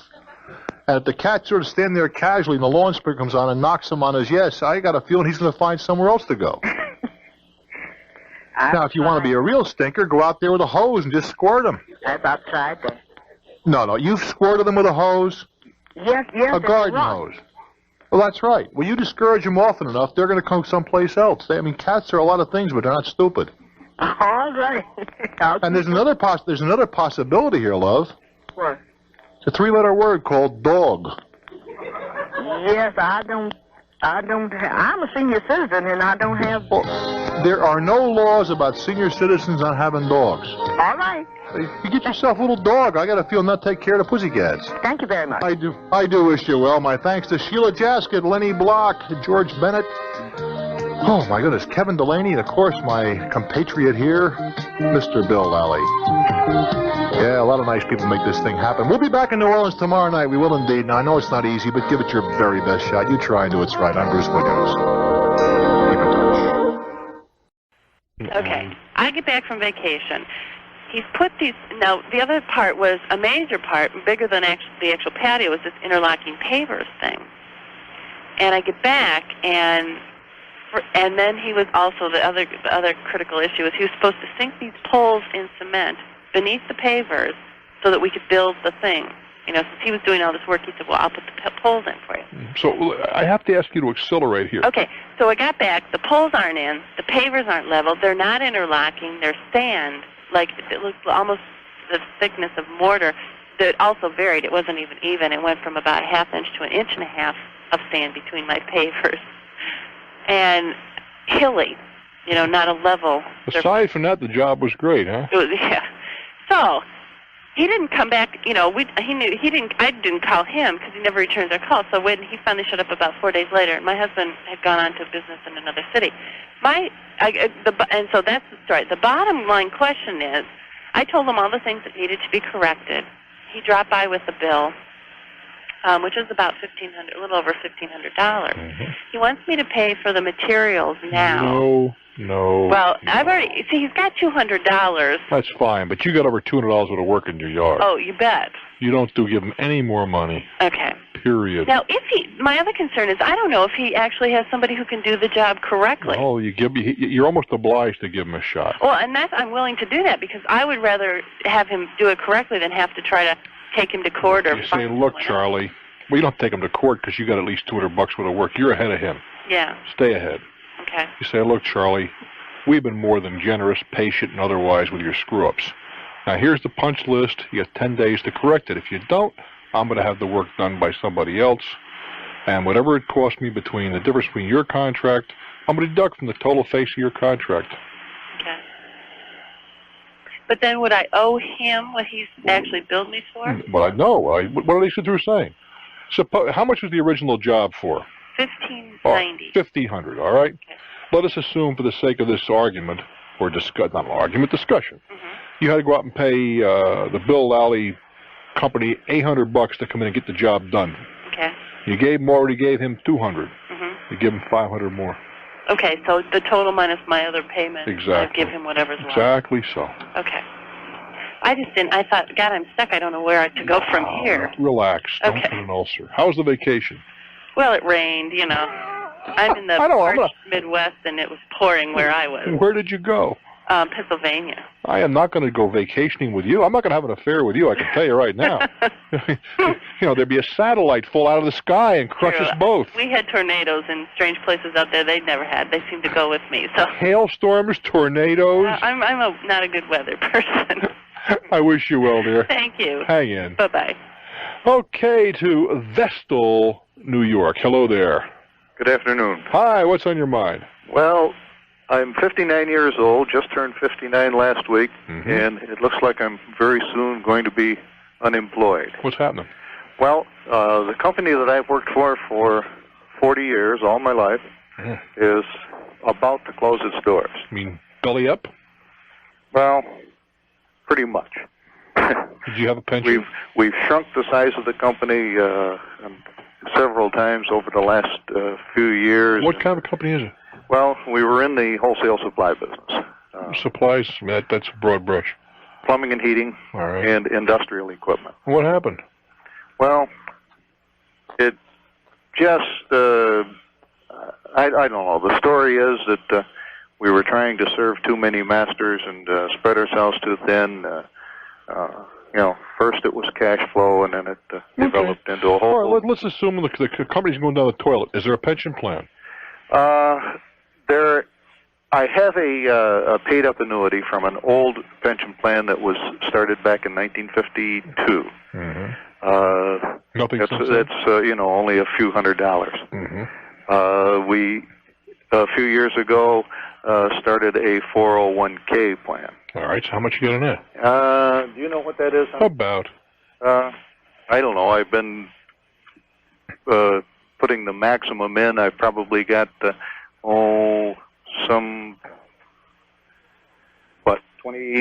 15,000, something like that. It's not a lot. Not very much. It's not a lot, no. What do you got stashed? Oh, a few thousand. That's it? Yeah. Okay, I want you to hold on. Maybe we'll go to the corner together, okay? All right. I'm Bruce Williams. Stick around for more. Because this is Talknet.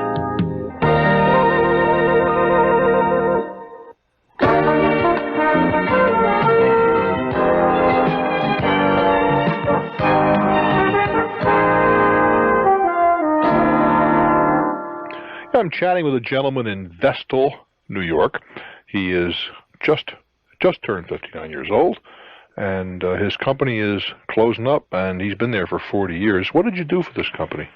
Well, right now I'm a traveling salesman for them, peddling industrial supplies. Mm-hmm. Well, if you're, previous to that, I was a branch manager.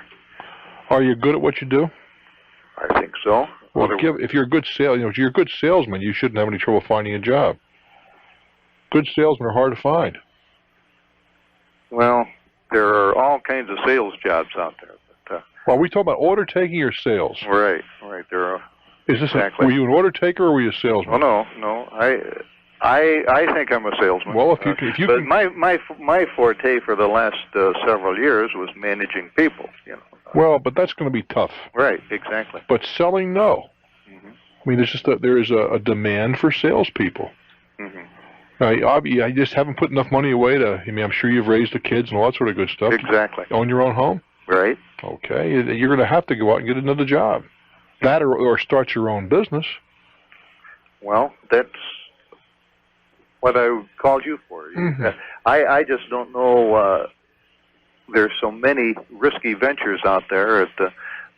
I could put my house on the line. It's free. Free and clear. I'm not so certain I would recommend that. You've been an employee for too long. Right. Exactly. But there are certainly ample opportunities for commission salesmen in almost every enterprise. Mm-hmm. Now, you're very fortunate because you're not all that far from New York City. I would be calling the Javits Center in New York City and find out what's on their menu in terms of trade shows. Mm-hmm. Those shows that have products that are in your general area, meaning your area of expertise.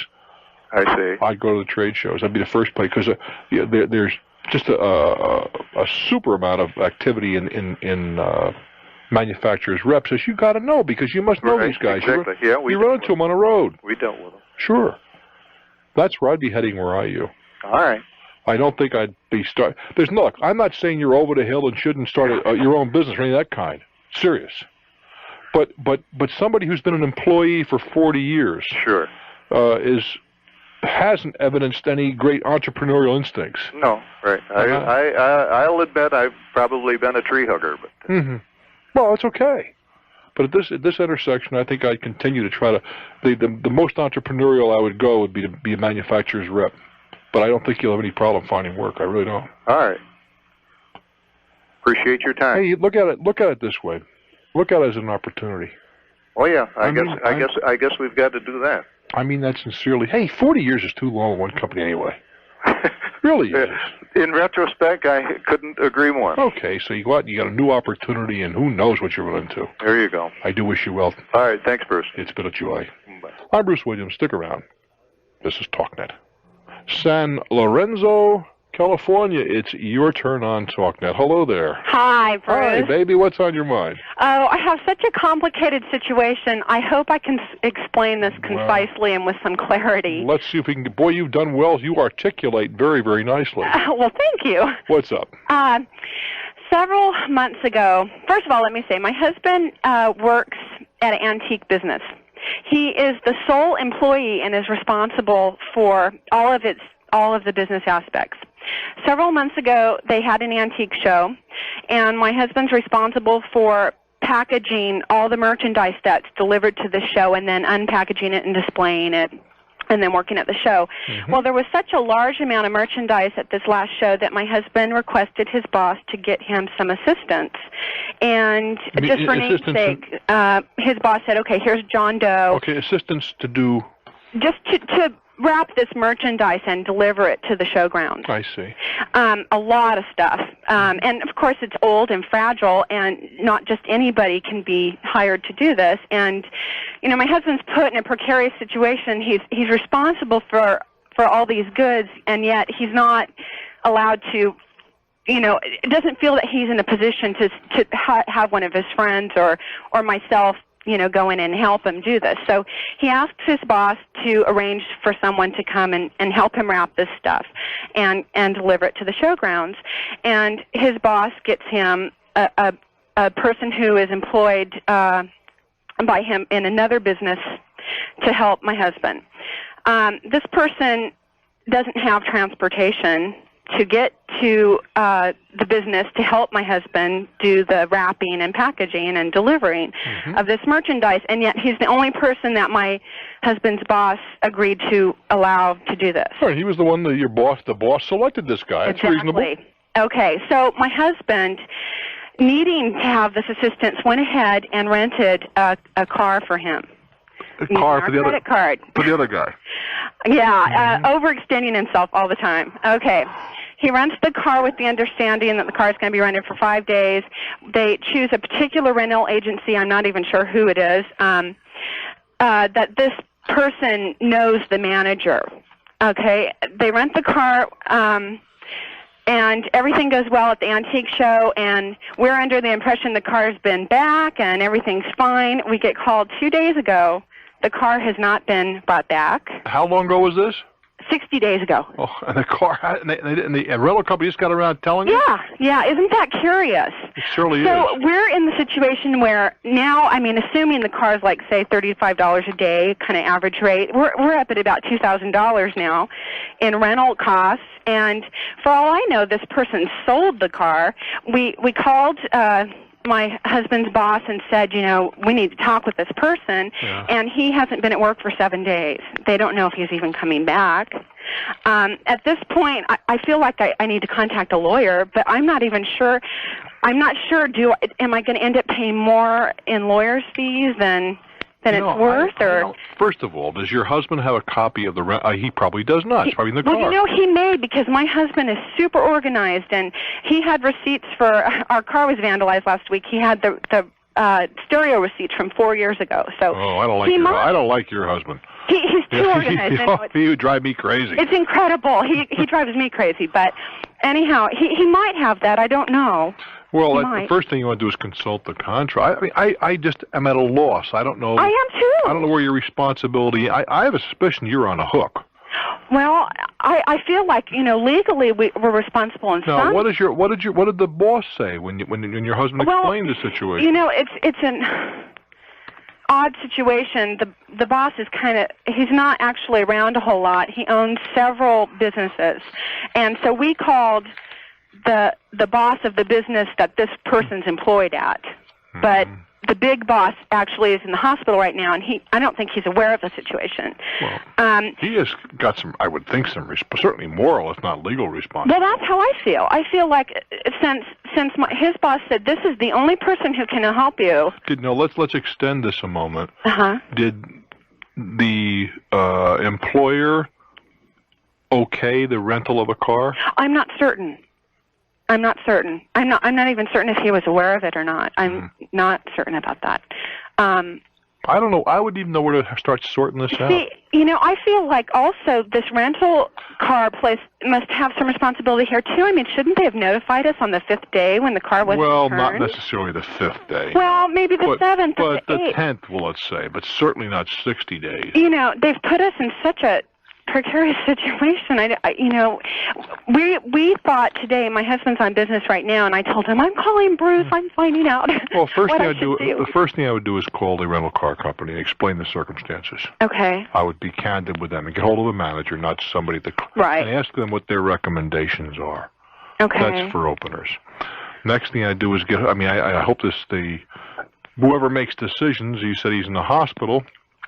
No, I mean, if he just had a triple bypass, I don't know if I'd lay this on him right now. That's not exactly the situation, but... Well, find out, if he's able to make decisions. If he's not, he must have delegated that authority to somebody. Go talk to him. Right, yeah. And also, quick like a bunny, I like to find out where this guy is.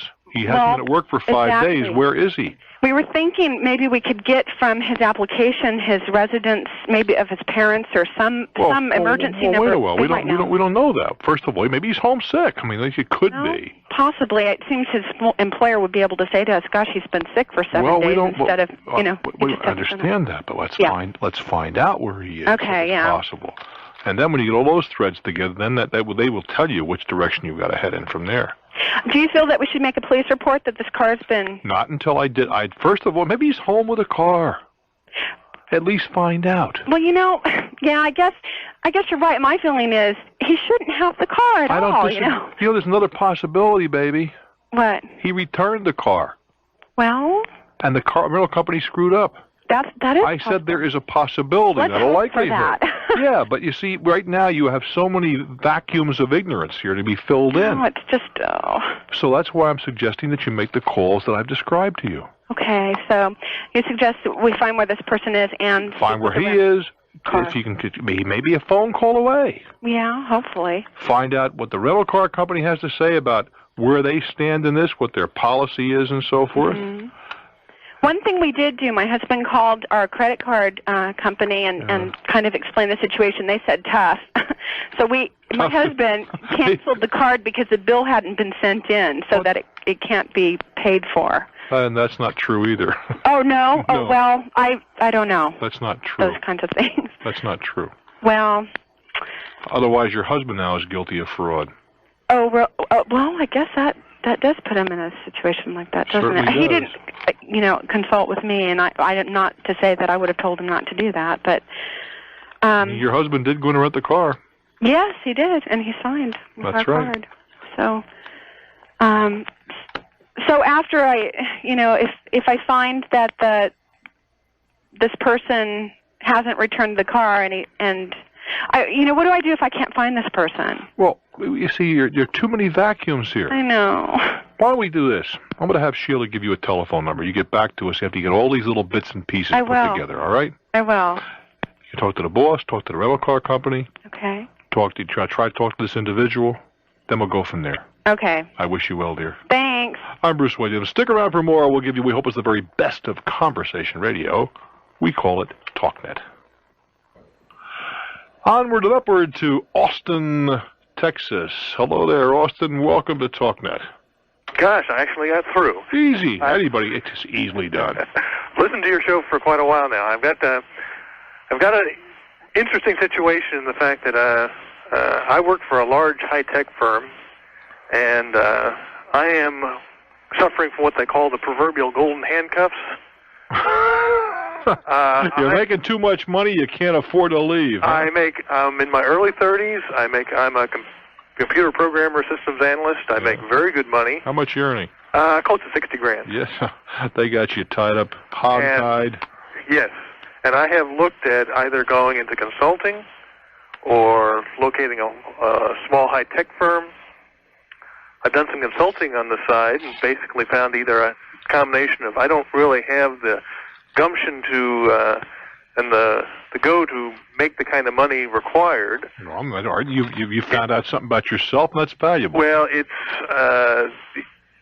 the consulting business is very cutthroat, and needing to hustle to make it a reasonable after covering my expenses and covering the things I don't have to pay for today, like medical and dental and those types. Everybody wants to be a consultant these days, too, right, for some reason. So the approach I have looked at is trying to say, fine, I'll go work for a small high-tech firm, of which there are a number around. As I have found out that most jobs are not found in the one ads and those type of things. They're found by word of mouth. Fair statement. So I've done things like I've done some of the people I've done consulting for. I've gone talk to them. I've joined the Chamber of Commerce. You're doing all the networking route. Right. My question to you is, what else can I be doing? Well, I think you're doing fine. First of all, you mentioned something kind of obliquely. Okay. You said, I'm wearing golden handcuffs. Yes. Yeah, I'm making a lot more money than I make elsewhere. Why are you uncomfortable? It is like working for the government. It is like working for a giant bureaucracy. Well, lots of people do, and they're very comfortable. I understand. Question. I am a very innovative, very technically experienced professional, and I find I am very often my innovation is squashed. I've had some of the consulting contracts I've had with some of these very small high-tech companies have been very good. I've gotten it, and they're fun. I like going to work and having fun at what I do. And I'm not sure. I mean, I'm making progress. I'm giving myself 2 years. I've been at this for about 6 or 7 months. What you mean the as far as the searching, the kind of the quiet search? Right. I've been doing consulting work on the side for about 2 years, 2 to 3 years. Mm-hmm. And are you? Let's go back a little. Are you unhappy with what you're doing? At times I'm happy, at times I'm not. I get very tired of having to deal with the bureaucracy of trying to get things done. Isn't that true of all of us? I mean, well, that's why nobody is ecstatic 24 hours a day. That's why I basically said I don't want to. I work for one of the what's considered one of the better companies to work for, and I'm going. That means I basically said if I'm going to work for a big company, this is the first company. This is a good one to work for. This is a good one to work for. So therefore, if I'm not happy doing this, either I should be working for myself or working for someone very small. Well, do you have the character, the nature to work for yourself? I think I do. I just do not know. I said again, the consulting business. Let's forget the consulting business. Let's consult that. Let's forget that for a moment. What else can you do on your own? On my own, it's very difficult and make the kind of money I would like to make. Oh, wait a while now. There's some trade-offs here. A moment ago, you didn't like what you're doing, or maybe I better ask the question a little differently then. How much are you prepared to give up to have this freedom of activity, whatever you want to call it, where you make decisions instantly and so forth? How much are you prepared to give up? Would you work for half? No, it's a matter of there are a lot of things. I am what you call a proverbial jack of all trades. I mean, I do home remodeling and a bunch of other things on the side. I don't want to make profession of those. I like being in the computer business. I like I like the profession in general. The only two things I know of to do in that end of the business is number one, do consulting or do contract work. Mm-hmm. Contract work is very irregular based on the part of the country you're in. Mm-hmm. You can make very good money doing contract work. We got a real problem here. I must turn you loose. The problem is that you want to keep what you got in terms of income, but you want the perks that go with the other lifestyle. Well, have I got news for you? It doesn't usually work that way. I know that. So my question to you hasn't changed. How much you prepared to give up? Some, 10%, 15%. Not enough. Right. No, I mean, I have been doing things trying to reduce my cost of living. Right. I own a home. Within 5 years, I'll have 6 years of it paid off. I don't borrow money. Basically, I don't have any car loans. I've been doing things for the last several years to try to reduce my cost. What are you asking me? If, as far as what I would like to do is go work for a small high-tech firm. My problem is I don't know where else I should be looking than what I've already been doing. Well, I think you've done just about. You're doing what you should. You've put yourself. I assume that you subscribe to the trade magazines and whatever periodicals. Right. Correct. You're putting yourself into the mainstream of people in that enterprise. Correct. By the service organizations and trade organizations and whatever. There's I'll tell you one thing. You've got to make a decision that you can't have the security that you got on the one hand, or put another way, with all reward ordinarily goes a certain degree of risk. Correct. And all I'm hearing from you is reward, not much risk. Oh, I understand. And I don't have any problem with that. Right. As long as you recognize that. Yes. So that's why I would prefer going to work for a small company rather than going to work for myself. But there's even risk there. Oh, I understand. A great deal of risk. And small companies have a propensity for going, particularly in your business. Correct. For becoming history overnight. Correct. That isn't to say that you couldn't also tie into the next Apple computer and become a bazillionaire. Well, I realize that one does not get ahead without taking some risks. A good deal. And as far as I feel I am good enough that with the right firm, the risks are worthwhile. Okay. Well, you see, that's easy to say. Right. But 6 months without a paycheck is something else. Right. Good luck. Okay, thank you very much. I'm Bruce Williams. Stick around for more. This be Talknet. Appleton, Wisconsin. Hello there. Welcome to Talknet. Hi, Bruce. Hi, how you doing? Oh, not so well today. My husband and I have a problem. What's the matter, baby? Well, About 6 months ago, we went and looked at a condominium that was for sale. Mm-hmm. You have to, your voice is fading, so you have to really belt it out. Okay.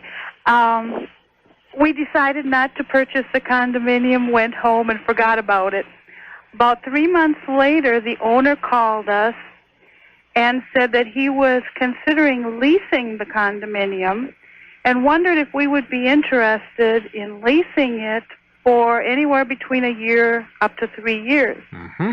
Well, we reconsidered, went and looked at it, and decided yes, we would. We signed a lease for 1 year with a 3-month notice. What does that mean? Well, 3 months. We pay by the month, but instead of after the year 1 month notice to leave, we need to give them 3 months.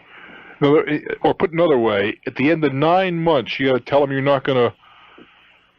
You're either going to renew or not. Right. All right, fine. We moved into the place. Bruce, we're paying $1,500 a month. It's beautiful. How much was this for sale for?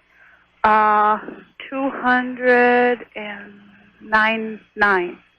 Yeah, you're getting a pretty good price then. Yeah, we're a very good price. We're very satisfied with the place. All right, so no problem. But we hear everything the people upstairs do when they walk across the floor, when they turn the water on, when they take a shower, when they close the closet door. We get woke up in the morning by this. We go to bed to it, and we're fit to be tied. We've only lived here 2.5 months, and we love everything about it but that. Mm-hmm. There's nothing we can do with the upstairs neighbors because it isn't their fault. You know, they're just living. Just thin walls, huh? Yes, and we wonder if you think there's any way we can get out of this lease. On that basis? Yes, that's really the only thing. The question, here's the problem with that whole scenario, is that, and you're a very reasonable woman when you say that, listen, they're only living. Some people would hear every little knock. You've lived in your own single-family home for a long time, haven't you? No, we've lived in a condominium. Have you really? 10 years and loved it. And with that in close proximity of other people? Oh, yes, people on both sides, no one above us. What I'm getting to, you see, some people would notice things very, and that's not a criticism, but just that they're more aware. Just as some folks, I talked to a young woman who works for me, and she said, I couldn't bear to live on this busy street because of all the traffic. And other people are going to live there and never hear the traffic. Some people are much more aware of those sounds where another guy might never even hear the door slam. It'd be just as loud, don't misunderstand me.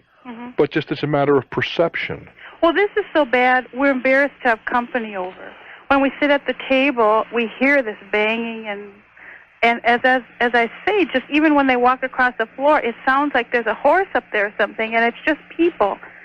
And I guess my only question is, do you think we can get out of the lease by just that? I don't know. Well, that would be a matter to talk to an attorney. Okay. You see, what you're inferring, at least, is that there's poor construction. Absolutely. And that if you could demonstrate that, particularly this is not an inexpensive apartment, if you could demonstrate that, it might be sufficient reason.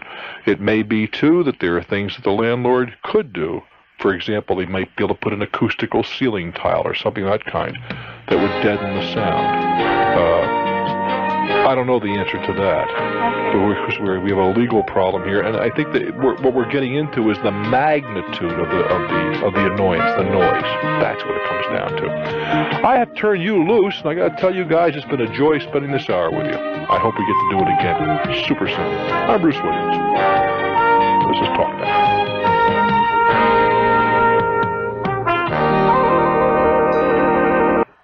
Job, because I'm sure you could have used the money. Well, as a matter of fact, that wasn't possible doing what I was doing. I was with this little intelligence bunch with the Air Force, and there just wasn't any part-time. That's what my husband did, and that's how he met me. Uh-oh. That'll teach him. You want to know what happened the same calendar year? What happened? From January 2nd. What happened? I met him. I married him March 22nd. You 2 months? That's right. 9 months and 9 days later. Yeah, I can imagine what happened. December 30th. All the neighbors. Calendar year, but that's not why. And all the neighbors were. I didn't even mention this to the girl. And all the neighbors were counting on their fingers, weren't they? Yeah, March, April, May, as of September, and holy smokes, I was having a baby shower before most of the people knew I was married. Son of a gun. How long ago was that? Huh? How long ago was I'm that? not going to, I can't tell you. Yes, you can tell me. Oh, I can't. Nobody's listening. You just whisper. Oh, World War I.